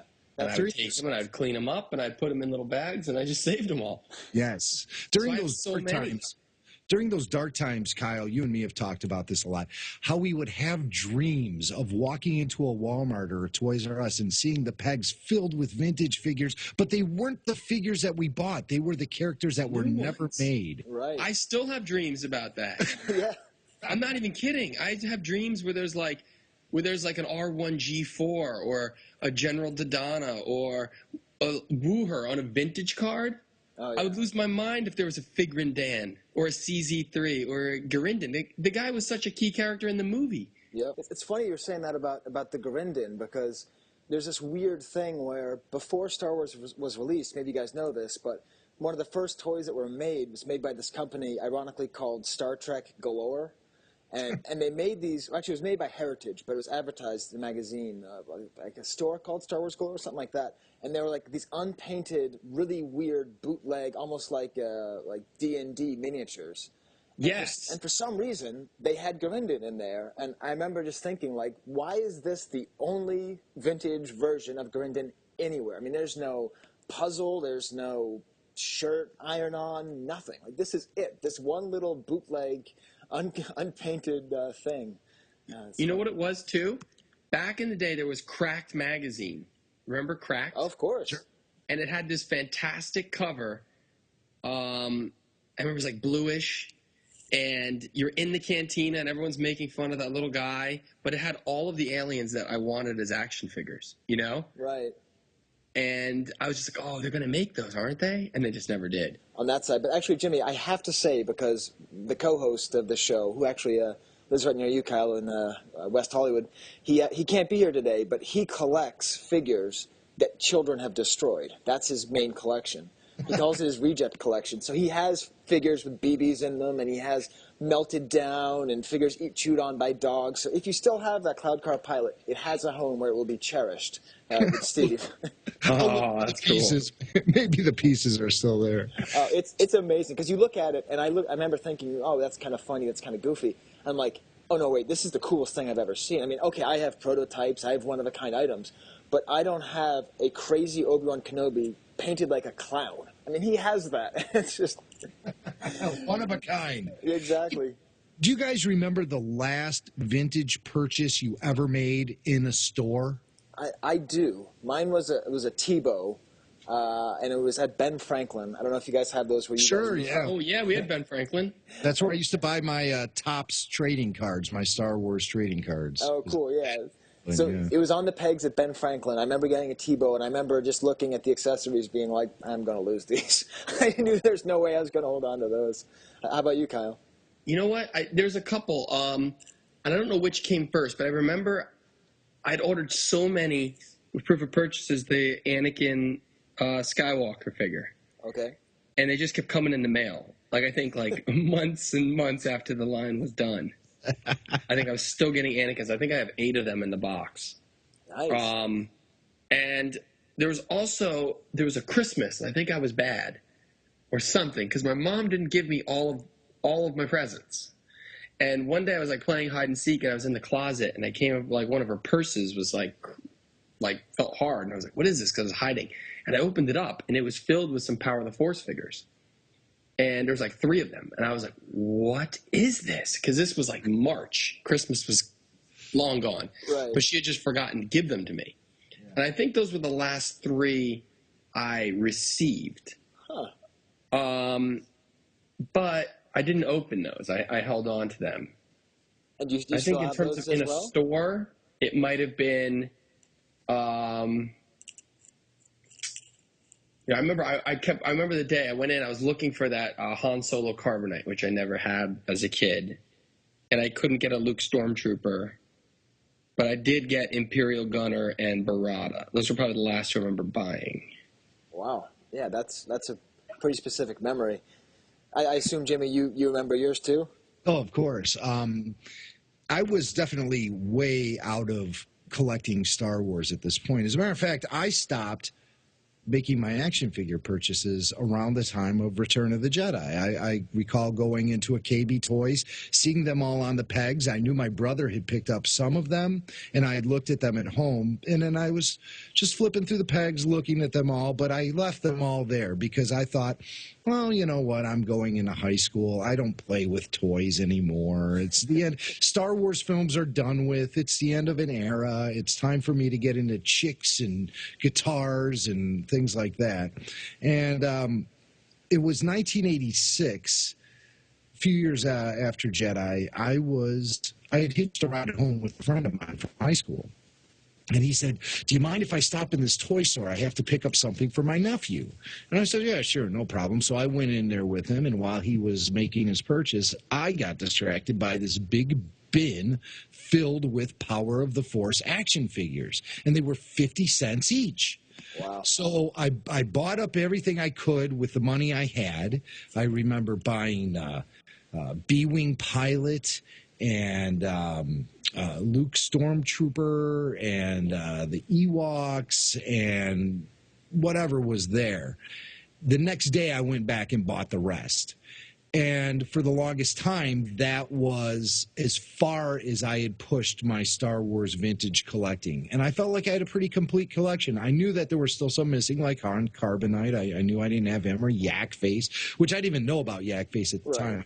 Learned about Yak Face until the early 90s when a friend of mine, he's an actor, comedian, Bill Leff, he's a big toy collector, and he started telling me about his collection of Star Wars figures and what they're worth. And I would say, well, do you have Blue Snaggletooth? And he'd say, yes, I do. And I said, well, I have 2 of them. So he really piqued my curiosity to go back to my parents' house and dig up all that stuff. And that's really what got me back into collecting as an adult. But I was still in high school when I discovered that bin of figures at KB Toy, it was called Clippers. Clippers was the name of the toy shop. Huh.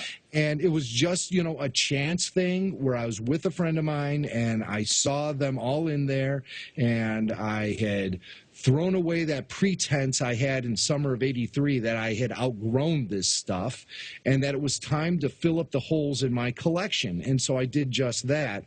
However, that collection sort of sat dormant. I got into Star Trek, actually Star Trek Next Generation in '87, and I watched that, all the way through college and stuff. So I had found myself attending a few Star Trek conventions, and I would go around to the dealers' tables not looking for Star Trek stuff at all, but asking if they had any Star Wars stuff. And they would always tell me, in the cardboard box under the table. So I would move the tablecloth, and I would pull out a box and find like a Imperial Guard without the cloak, and what do you want for this? I'll give you a quarter for it. I just start stocking up that way. And then when I met Bill in the early 90s, we were doing radio work together, and he told me about how organized Star Wars collecting was becoming. Steve Sansweet had just released his first Tomarts guide, and I picked up a copy of that, and that just unleashed the floodgates. I said, well, I have to get all this stuff out of my parents' house. I have to make sure it's all in great shape. I have to put it on display. I have to fill in all the blanks in my collection. And then shortly after that, Hasbro revitalized the Star Wars line, and it all just took off from there. But that was the last time I ever recall buying vintage figures during that era, was when I had that chance visit to that Clippers toy shop in Glenview, Illinois, as I was just hitching a ride home from school with a friend of mine. So wow. That's my recollection of my final vintage moment. And then I started having those dreams about, seeing the vintage carded Garindin or whoever, Uncle Owen, Tarkin. We always wanted Tarkin. Tarkin's the pinnacle. Yep. Yeah.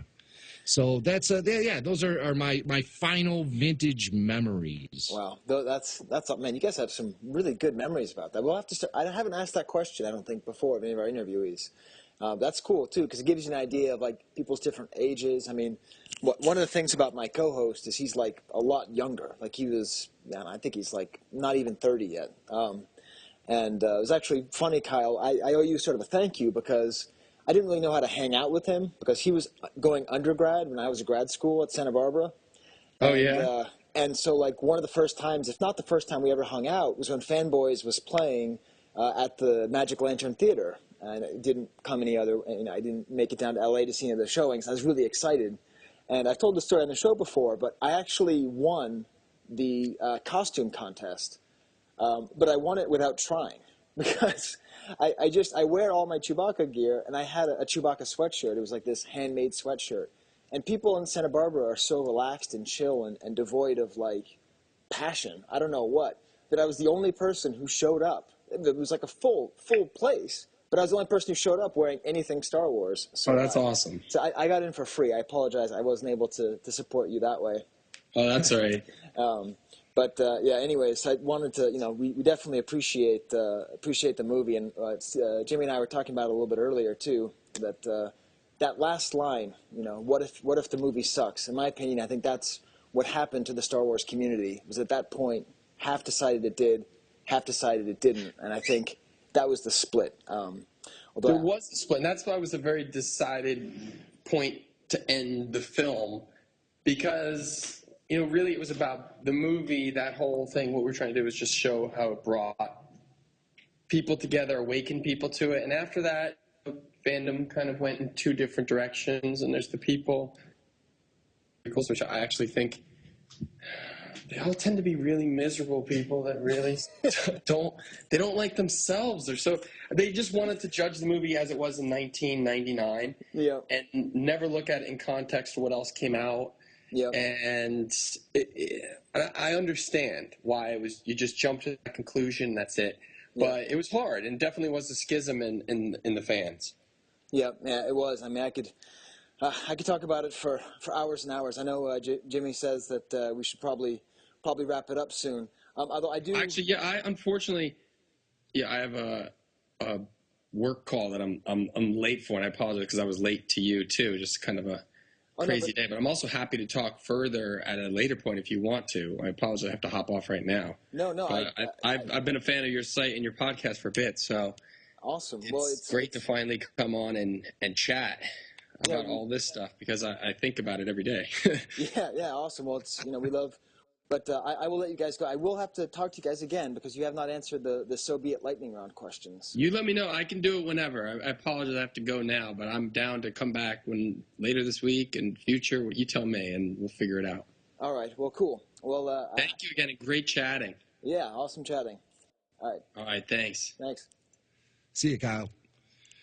Awesome. Talking vintage with Kyle. I mean, there's a guy who loves to talk about vintage. Yeah, he is. I'm telling you, both you guys, you have what it takes to be full-on hardcore. I mean, the way you described your Imperial Commander, that's like the beginning story for so many people, that kind of thing. And I could see you in 5 years having the full proof run and the hard copy and the acetate and the sculpt and everything, using all your crazy connections, and like being the Imperial Commander guy. I could see. I mean, I know the guy in Singapore who has most of it, but still, he'd probably be able to let go of it. I can help you figure out trades. I'm just.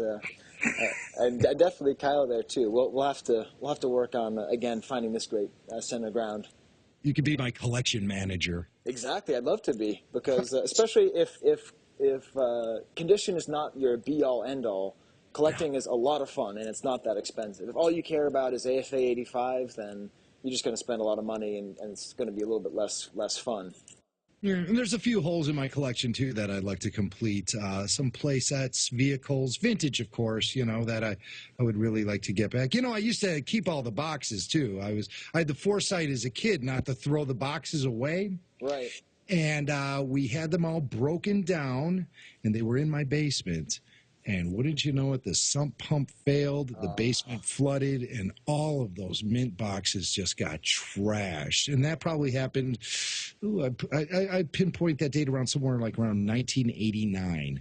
So, all the card backs, all the boxes from everything from the Falcon to the Death Star and, the Imperial Troop Transport, all that stuff. And I still have the actual toys themselves, but I don't have those boxes anymore, and I've always been heartbroken over that. I had even the early bird kit, the stand for that and everything, and it all just got trashed. The Cantina backdrop, the blue snaggletooth set that you only get at Sears. Yeah.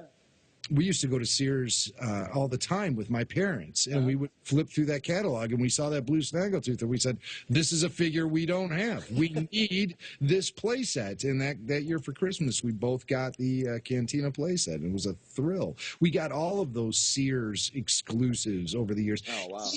Even the remote control land speeder from J.C. Penney. Oh, nice. My grandmother, the one who lived in northern Mississippi, she Right. took us to the J.C. Penney in Corinth, Mississippi one summer. It was summertime, and she said, pick something from the catalog that's going to be your Christmas gift.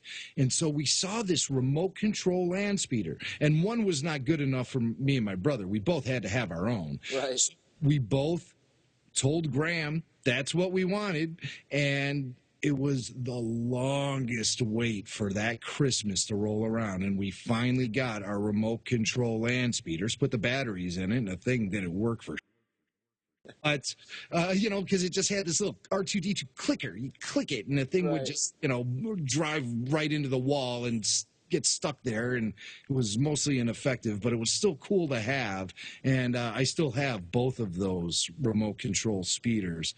They're not exactly in great shape, I think one of them is missing the windshield, that kind of thing, and one of them is missing the wheel. There's a wheel underneath that would steer it along, and all that stuff is it's either up in my attic or it's gone forever. But I always say God bless my mom, because she knew how important Star Wars was to me growing up.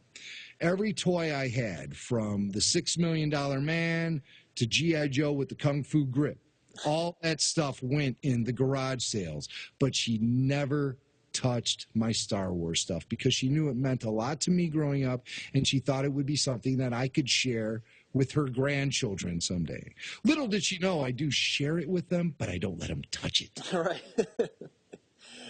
See, that's part of the fun thing about being, like in sort of the weird, the vintage area of celebrations, is like during one of the after-hour sales, I think it was Celebration 5, someone brought out these huge, like, technical readout dimensions for the land speeder remote control thing, and, like, weird blueprint drawings. Like, they weren't even, like, cool to look at, but they were cool to look at, but they didn't look any good at all, because they were actually full-on technical readouts that someone got from somewhere in Cincinnati. So if you ever want to just focus on the land speeder, you could do that, too. But, technical readouts of this battle station. Exactly. But I still have my vintage Death Star. Of course, all the foam is long since deteriorated.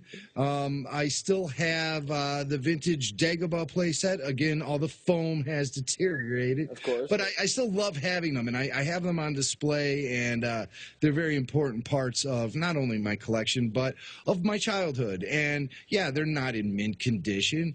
They're far from it. But they'll never be for sale because what they represent to me is so much more important than any sort of dollar value I could put on it. In essence, you never really grow up as long as you stay connected through vintage collecting.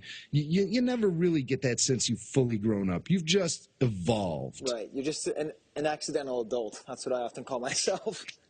I love that. I'm going to use that. I'm stealing it from you.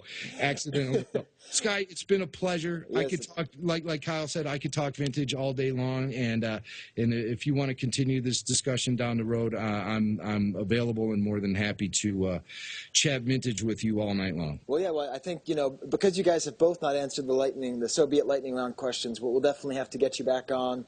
Maybe even Jason, if he's ever forgiven me for calling him a Wookiee hater. I think he got over it. I think he probably did, yeah. Probably never even thought about it. But yes, we definitely got to get Jason for next time. So. Yeah. Excellent. Well, thank you so much, Jimmy. And again, everyone out here who can hear my voice, Rebel Force Radio, it's just so much fun to listen to. You guys have a really good back and forth.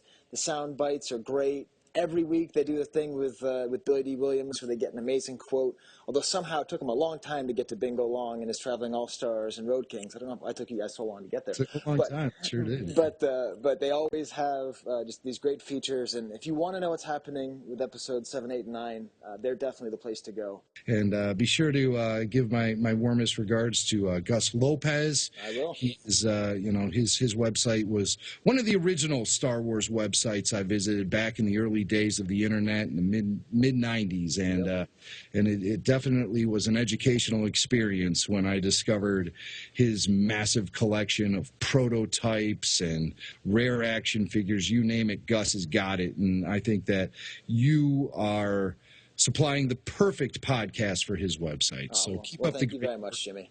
And right. And stay vintage. All right, stay vintage, Jimmy. All right, man. Later. Later.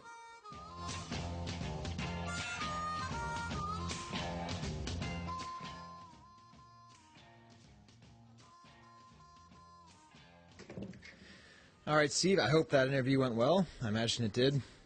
Yeah. I actually added a new lightning round question. Ooh. And that is, what is your favorite bad line from a Star Wars movie? Hey, that's a good one. And you of course know mine, Steve. I think I do. Maybe not. Give me a reminder. It's a pilot land over there by that assembly area. I love that. I will often say that to my family when I'm driving. Like if I'm in the passenger seat, my wife's driving. I'm like, pilot, land over there by that assembly area. How about you, Steve? What's your favorite bad line from a Star Wars movie? Oh man, I'm gonna have to think about that. Yeah. There are so many to choose from. I don't mean that as a snarky, like, oh man. There really are so many to choose from. They really are. Yeah, that's funny. All right, remind me, and I'll come up with that next month, and I'll give you mine. All right, that sounds good. All right. So you want to do a vintage vocab, and I was thinking we might as well talk to Chris Georgoulias, because I think he might know more than we do. I think it's usually a good thing to assume. All right, so we'll talk to him after the drop. We ain't let them folks change our vocabulary. Change our vocabulary.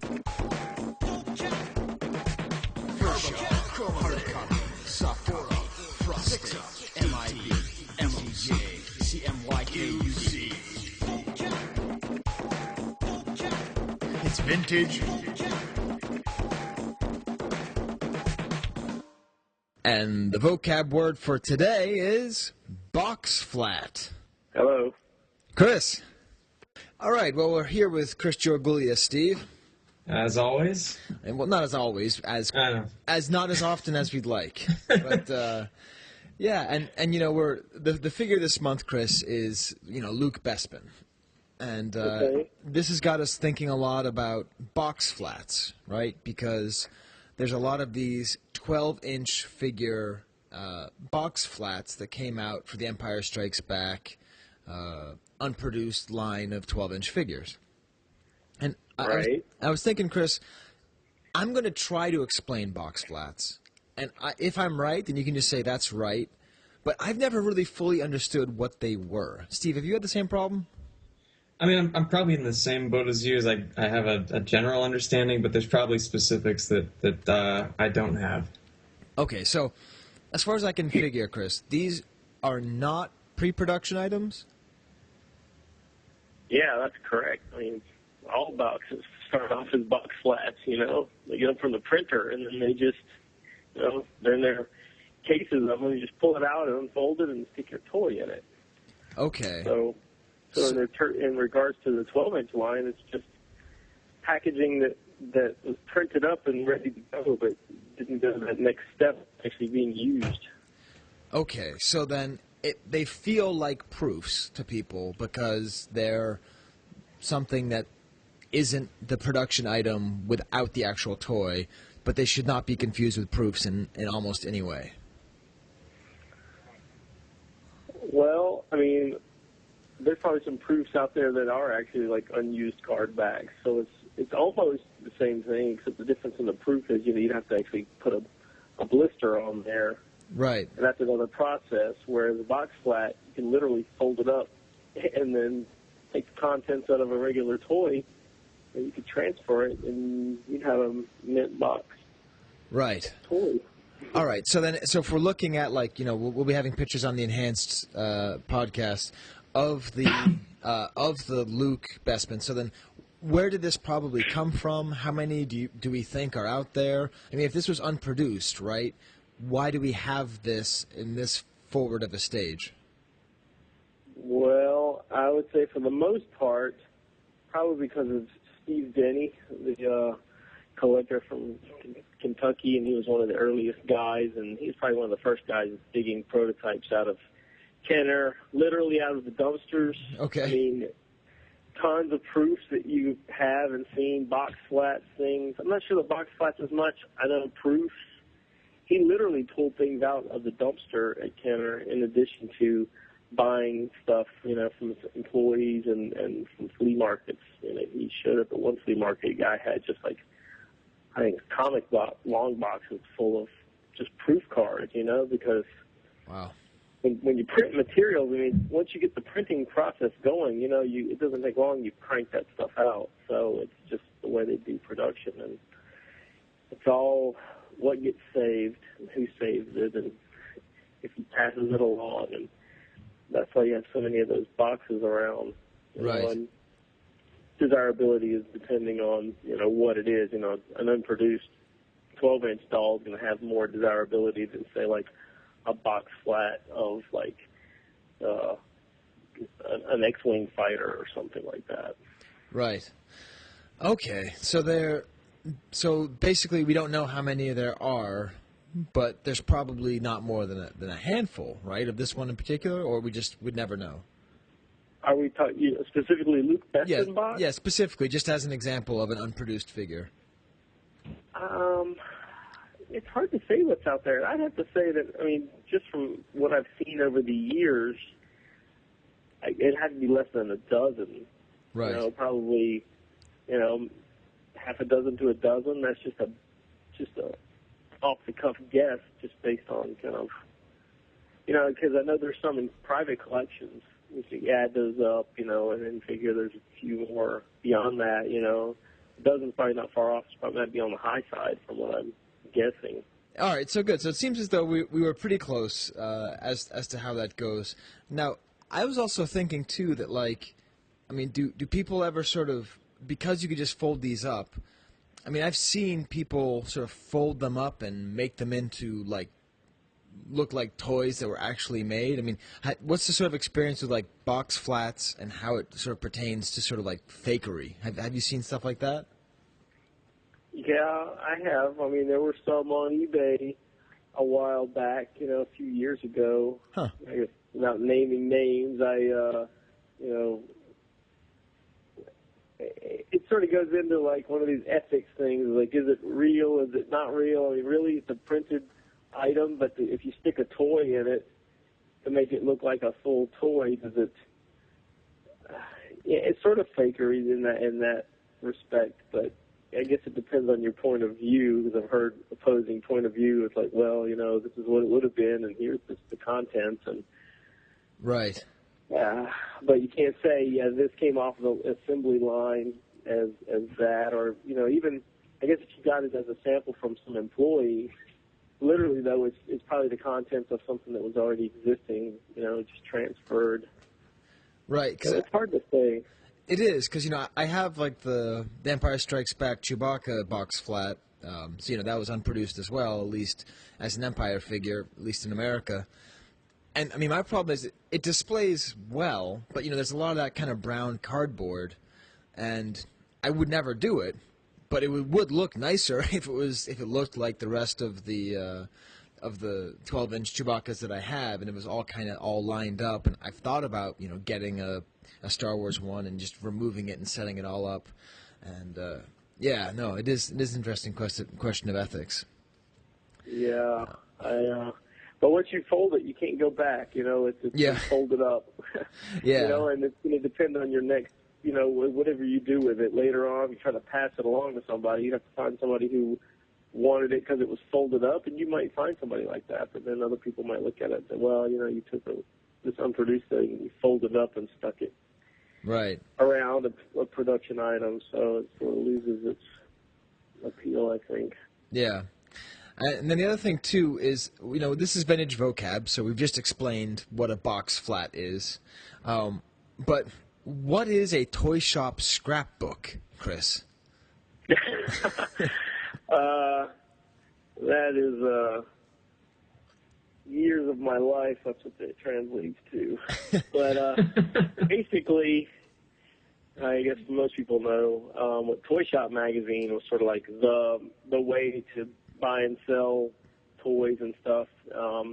Mostly throughout the 90s, you know, even from basically that 10-year span almost. You know, I think eBay came out 97, 96. It was really early, but it started taking off, you know, I think 98, 99. Right. You know, when it really was hot. But before that, you know, Toy Shop was just like a newspaper print, large format magazine that came out bi-weekly. I think it came out weekly for a while. Huh. It was like Goldmine magazine. If anybody's a record collector, they print that thing up, and basically dealers from all over the country, all over the world would put in ads. You know, they'd mail their photographs to the Toy Shop. They'd do old school layouts, you know, transfer all that stuff, and basically you'd get, it's like the classified sections of your newspaper, but it would come to your door, and you scour through it and look and see, you know, what people were selling. It's just sort of like a print version of eBay, basically. Right. And so there was some guy, I forget his name, but he actually like found a whole bunch of these and scanned them in, and then I don't know, it must have been some kind of maniac to like actually take all this time to do it. Do you remember the name of that guy, Chris? Yeah. You talk. I think you mentioned his name almost every podcast. Almost every podcast, yeah. That was you, Chris. So, as much as you're getting out of this show for listening to it and us trying to catalog the history of the vintage hobby, if you haven't spent at least 3 hours on the Toy Shop scans, you're really missing out.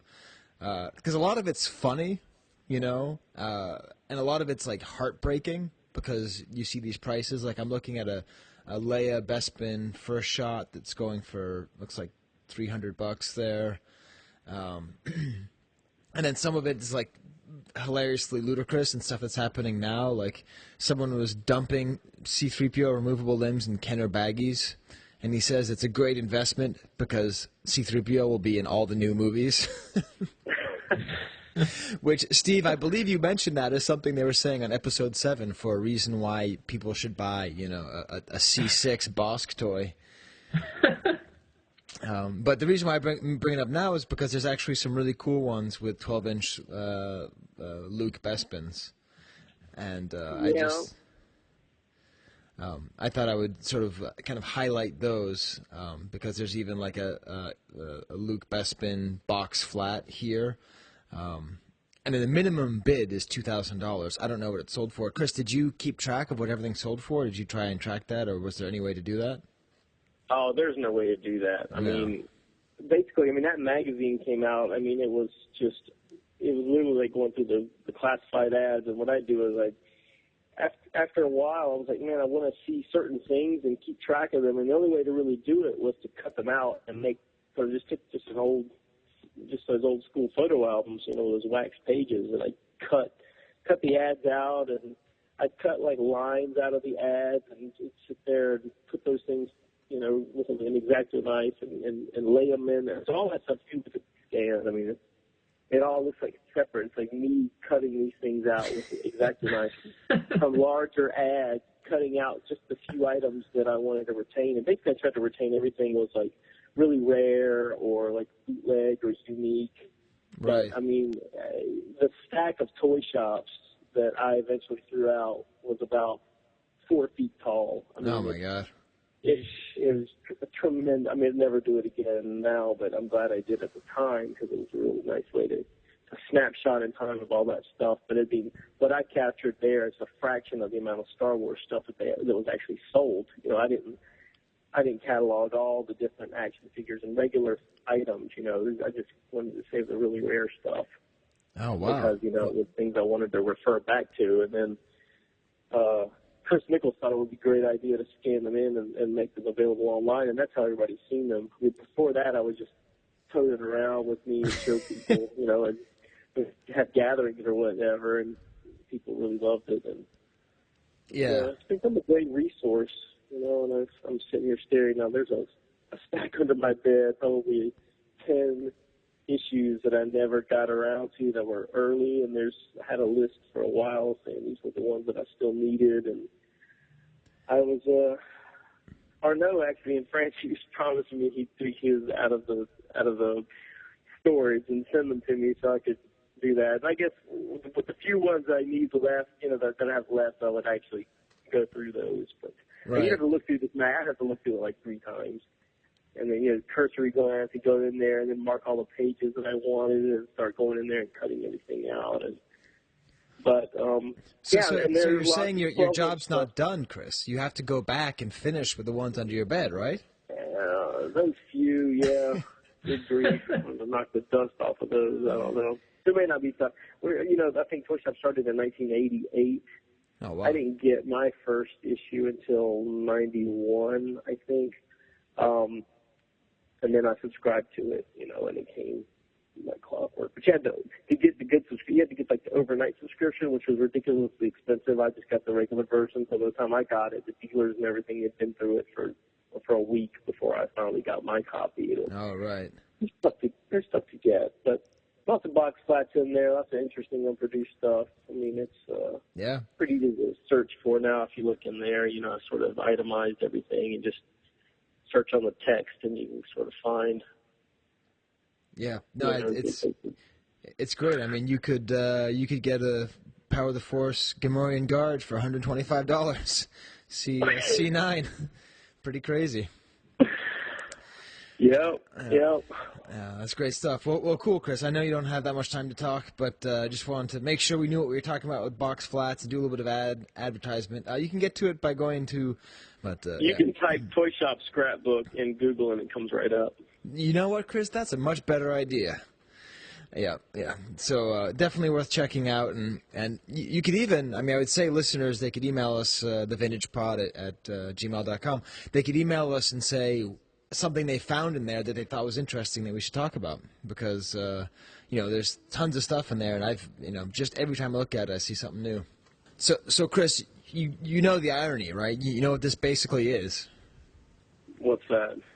It's basically the Market Watch before the Market Watch. If you think the Market Watch is too long, you should fast forward.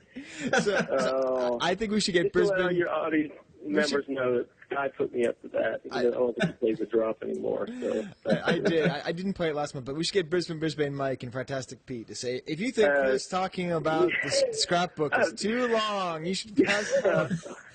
Yeah, he didn't like that. He emailed me. I was like, oh, it was just a joke. I listened to the Market Watch. So.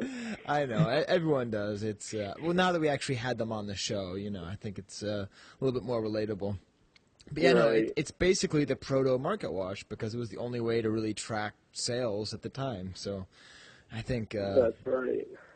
That's just funny. Actually, it's more than that because the reason I started seeing things that I'd never seen in print before. Huh. So it was like the first time I'd seen the 2-up of the EV99.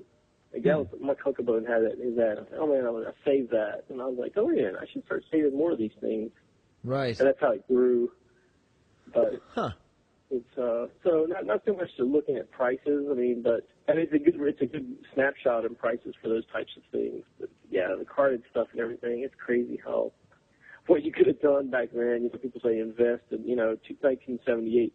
If you'd have just you'd have bought the things in 1995. They were way. They're incredibly well now. Even in 2000, there's great stuff in there, just available. So yeah, awesome. Well, we will get back to the rest of our show, but thanks for talking with us once again. And I appreciate it. I'm sure we'll talk in the next couple months. Yeah, I'll still be rambling, I guess. All right, thanks, Steve. Thanks, Guy. All right, thanks.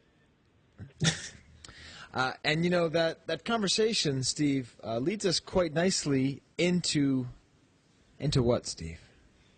Our nuggets from the archive. That's right.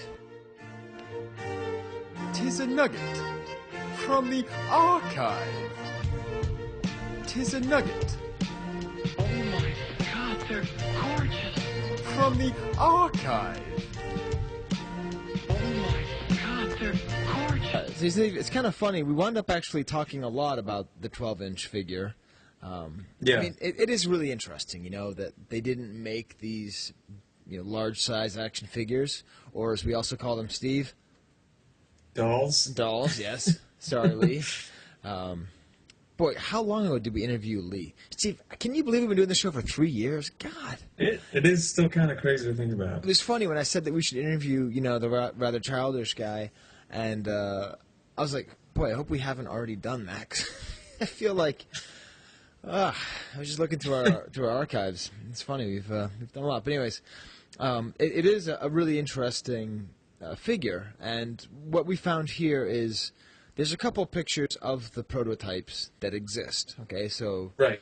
Gus has one, and a couple other people have one of this actual prototype set, which is actually featured in Gus and Duncan's Guide to Star Wars Prototypes, which if you don't have, you should get. But actually, Ron wrote up this right, and it's on the great marble background. And it's a picture of a prototype Luke Bespin fatigues, or tan costume Luke, that's never been seen before. And right. How would you describe it, Steve?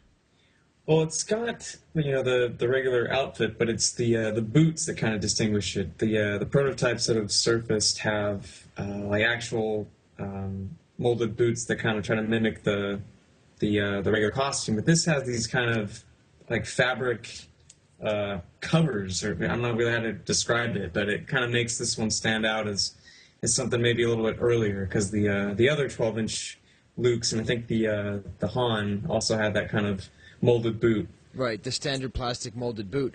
Now, Steve, because I was watching the Blu-ray today, doing research for today's episode, they have this thing where you can analyze the costume in detail, and that actually looks closer to his boots than the molded boot that they show. Yeah, his boots are kind of funky. They sort of have too many straps. If you had to just define his Bespin fatigues, his tan costume, there's just too many buttons and too many straps. And yeah, so it's actually fairly close to it. And what I like about it is that this picture is only available in the French toy licensee Meccano, right? In one of their pamphlets, and yeah, just why why is this the only place you've ever seen this Luke? And again, it's not Luke Tenue Bespin, it's Luke Cloud City, it says. Yeah. So this is just a really nice piece. And again, when you think about what's out there, what has not been found, this particular prototype has never been found. Where is it? It's probably somewhere, I imagine, right? You'd think so. But yeah. And we can't find it. So, but if you did find it, you could just fold up one of those box flats and put it in there. Oh no, wait. That's an ethical quandary. And then, Steve, what I love is that ever since our poor Obi-Wan, we have tried to do a better job of actually talking about our figure of the month. Yeah. But that being said, our unloved item has nothing to do with Luke. So let's hit our unloved item.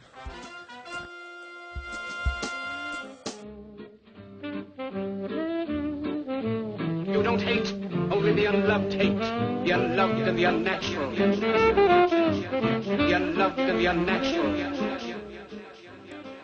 So, Steve, you picked out something. I don't know how you got there or why you got there, but what is it that you found, Steve? So I can never really explain how or why I get to these things, but I was, I guess, looking for something Empire, because it's always the toughest to find, the funky things. But I found this bank from probably the most boring licensee name ever, Metal Box Limited. Right, Metal Box Limited. Like, which is the name Metal Box doesn't sound limited enough. Metal Box Limited. No. But it's this octagonal bank that has this really great artwork on it featuring all the Empire characters. It's got Luke and Han in their Hoth gear, and some of these images I don't remember seeing them anywhere else before. I could just be missing it, but do you recognize that Chewie pose that's on there? Yeah, so it's line art, right? So it's drawn. That is similar, actually, to the Chewie that is seen on the Fat Chewbacca bootleg Peruvian board game. Oh, okay. And I've seen it other places, too. The line art is familiar. Definitely the Yoda I've seen before. Yeah, I'm thinking that pose. I had this old comic book that I got at a swap meet that was before the Empire movie came out, but some of these poses look really familiar to the cover of that, and I'm thinking they might be used in the same way. But right, it's a really cool piece. They're fairly standardized, but still, the fact that it's octagonal. Steve, I'm going to go too far here, but for some reason it makes me think of back in the early days of the Christian church. They would always have baptism rooms as octagonal, because the Romans would always have their death rooms as octagonal rooms, which is a long way of saying if I ever have my remains, I'd like them in Empire Strikes Back. Bank. And what's great is that, Steve, you were talking about, and again, this is the Star Wars Collectors Archive podcast. And, we just talked this episode, or I just talked to people this episode, about having once been a part of another website, having been a part of the Force Net and being part of Rebel Scum.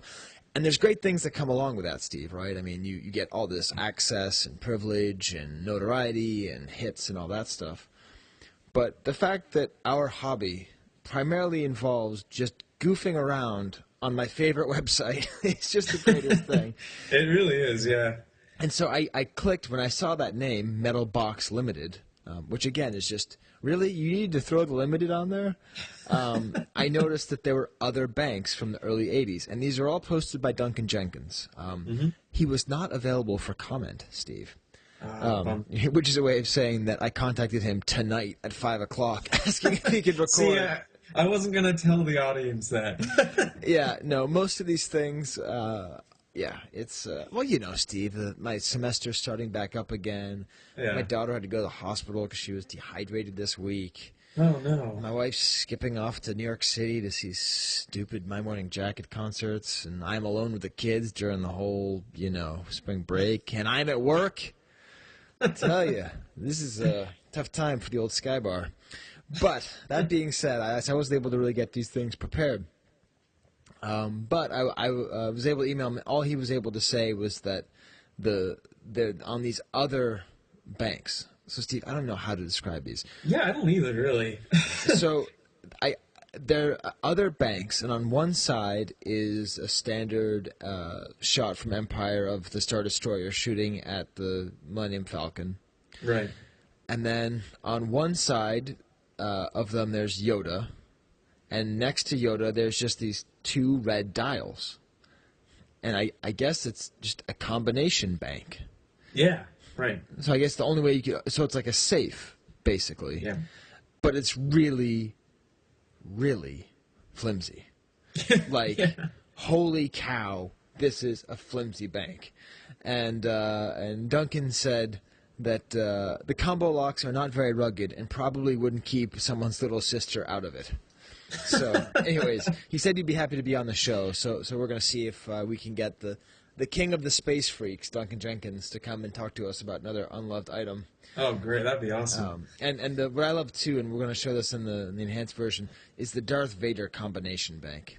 Because it's just that picture of Darth at the top of the stairs, and it's just all smoke and the red light. And I guess I've seen this particular image before, but I'm not sure. But he's really out of focus, and it's just the silhouette, and it just reminds you of how great that whole scene is. I mean, even today when I was flipping around on the Blu-ray, I had to stop for the Carbonite room duel. It's just I think it's one of the best filmed scenes in any of the movies. Just the way it is, it's great in any movie, except for, of course, the part where Darth Vader yells when he has steam blown in his face. Ah, even that right? It's so if you look at the rest of the stuff that Metal Box Limited makes, I mean, they make little tiny stuff. Duncan said that maybe they were little pill cases for geriatric fans. There's a great Luke tin. There's a Luke macro tin, so I guess that's kind of like a bigger tin. And I don't know, he's got this sort of, it looks almost like a 45 from a teen idol from the early 60s, because he's got this sort of goofy, kind of cute guy look. And then there's let's see, there's another Luke one. Oh, right, it's called a space trunk. Space trunk? Yeah. I mean, what is Metal Box Limited up to? Because on one side you have Luke in his tan costume, and you got Leia in her Bespin, and Han in his Bespin. What is it? Okay, well, listen, we're going to have to talk to the king of the space freaks at some point about what a space trunk is. Because there's no information. As much as I love the king of the space freaks, Duncan Jenkins, he's very famous for his pictures with no write-ups. And I think that works for some people, but for us, we need more input. As Johnny Five would say. Whew. Wow. Oh, Steve, for having such a crazy week, like I just said, I'm actually full of vim and vigor. That's good. Surrounded by my kith and kin. So, yeah, I guess all that's left is...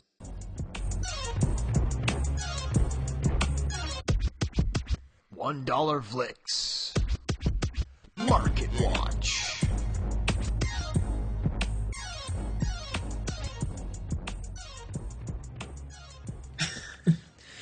All right, Steve. Well, the technological problems continue to plague us today. I can't open up Fratastic Pete's Market Watch. Uh-oh. But fortunately, Fratastic Pete's stuff is not tied to one specific character, so we can kind of do a double Fratastic next month. So I apologize to that. I hope that you are enjoying the Wilds season. Steve, what do you think about sports teams that don't have an S at the end of their name? I'm not a fan. Yeah. Do we call? I mean, do I call them the Wilds, or do I call them the Wild? I don't know. Anyways, you can answer that next month, Pete. I don't know why it just won't open for me. But Brisbane Mike, this is a special month for him, Steve. First of all, he's coming off the high of actually being on the show.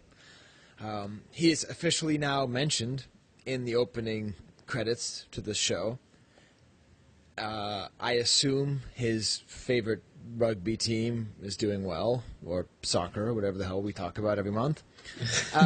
And we are talking about his favorite figure, which is Luke Bespin. Right. Yep. We got a good run of stuff here. I guess we'll start off with the Empire figures. We got a 31B that was an AFA 85. Went for $865. Wow. 865. So let's now we can talk about it, Steve. Now we can talk about the walking down the hall versus the pointing. So then this is a basic fact of Star Wars collecting that our new listeners may not know. But the card back for Luke Bespin, or Luke in his Bespin fatigues, as Mike properly puts in quotes, he was walking down the hall. And then they changed it on the 32 back to Luke pointing a gun at your face, sort of pointing at you. And why do you think they changed it, Steve?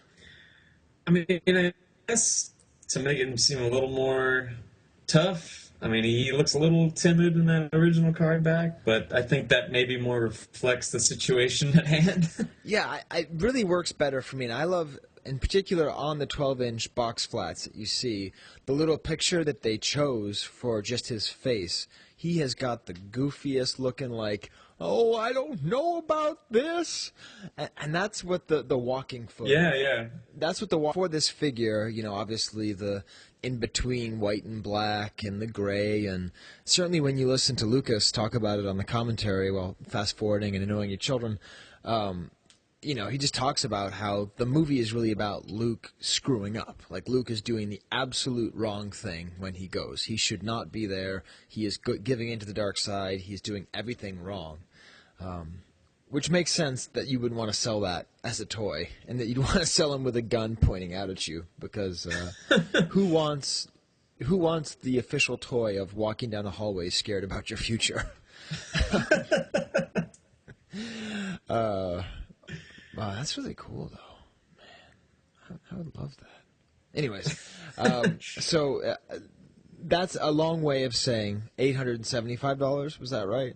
$865. Yeah. Right, for an AFA 85. Now, what if it went down to an AFA 80? Would you have to pay less? Let's see. If you go down for an 80, it's $630. Yeah, so you jump down a little bit. Right, and it's still 31 back, so it's still the walking photo. Yep. That's not too bad. What if you just got a different AFA 85 that was for $700? So, man, it seems really random. Yeah, wow, that's crazy. Huh. A few of these. There's an AFA 80 that's $779. Right. So it seems like people just sort of... This is a good reason, actually, why you should use the Market Watch feature, because you know that you can get a lot less. And it's nice. He actually provides a summary, and he said that the 85-860 was a nice piece, but it seems pretty high. All right, so if we went down to 41 backs, you know, there's like a 41 back with the gun photo, and let's see, that's sold for how much, Steve? That's like a... $567. Wow, $567. Man, these are still pretty high. I guess people just really love the iconic figures. Yep, I think it's a good argument to be made. Yeah, but you could also get one ungraded for $172, and... Ooh, the 4-LOM offer actually looks okay on this. Why is that? Sometimes the 4-LOM doesn't look good, but they have a 4-LOM for $325, one for $380. But you know, Steve, the whole last couple months we've been talking about how cheaply you could put together a run for Bosk or IG-88. Yeah, that is not true for Luke Bespin. Not so much the case. I don't think you could put together a huge run, No. and he even mentioned that you know, it looks like more patience will be needed. Although I don't know, the 48C went for $150. Yeah, but see, then you go up to the 77 back for Jedi, that went for $230. So there's no easy way out for Luke Bespin. Yeah, I guess I never really thought about how popular this character was. I guess, you know, the main character in the most popular movie in the saga, that does make sense. That would be popular. Yeah, and then, Steve, I think we really have to mention the Tri-Logo. Oh, yeah. Because I actually, almost every month, whenever we talk about a Trilogo figure, I never really think about how different it is. But the Trilogo figure that was released in Europe... Yeah. This is just beautiful. It's a totally different photograph. Completely different. And he looks even, like, more aggressive. Yeah, he's definitely pointing the gun much more at your face. And actually, you know what, Steve? I just read about this on French Yahoo. There's this huge Playmobil scandal in Britain because on the front of a box, there's a robber holding up a bank guard at gunpoint. And in England, that's far too violent to have on the cover of a box, so there's demands for the recall.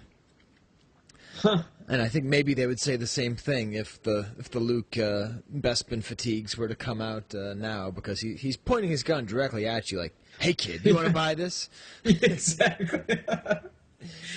But the Trilogo sold for $645, and to be honest, that seems to be the first one that's worth its money. Yeah, I mean, when you think about how different it is and unique, it's and presumably a little more rare. And the only sole prototype is the Revenge of the Jedi proof card. Yep. Which went for $425, which, again, if people just want to get started in any kind of proofs, Revenge cards are a really good way to go, because they're out there a fair amount. And you can get just about any of those, first batches of characters, too, which is nice if you're looking for an early figure. Yep. Well, awesome. Well, thank you very much, Bisbane Michael, for your excellent watching of the market. And Fratastic, we will join you next month with whatever you did for this month that I presume was good. Quite good. All right. Well, let's get to the feedback section. All right.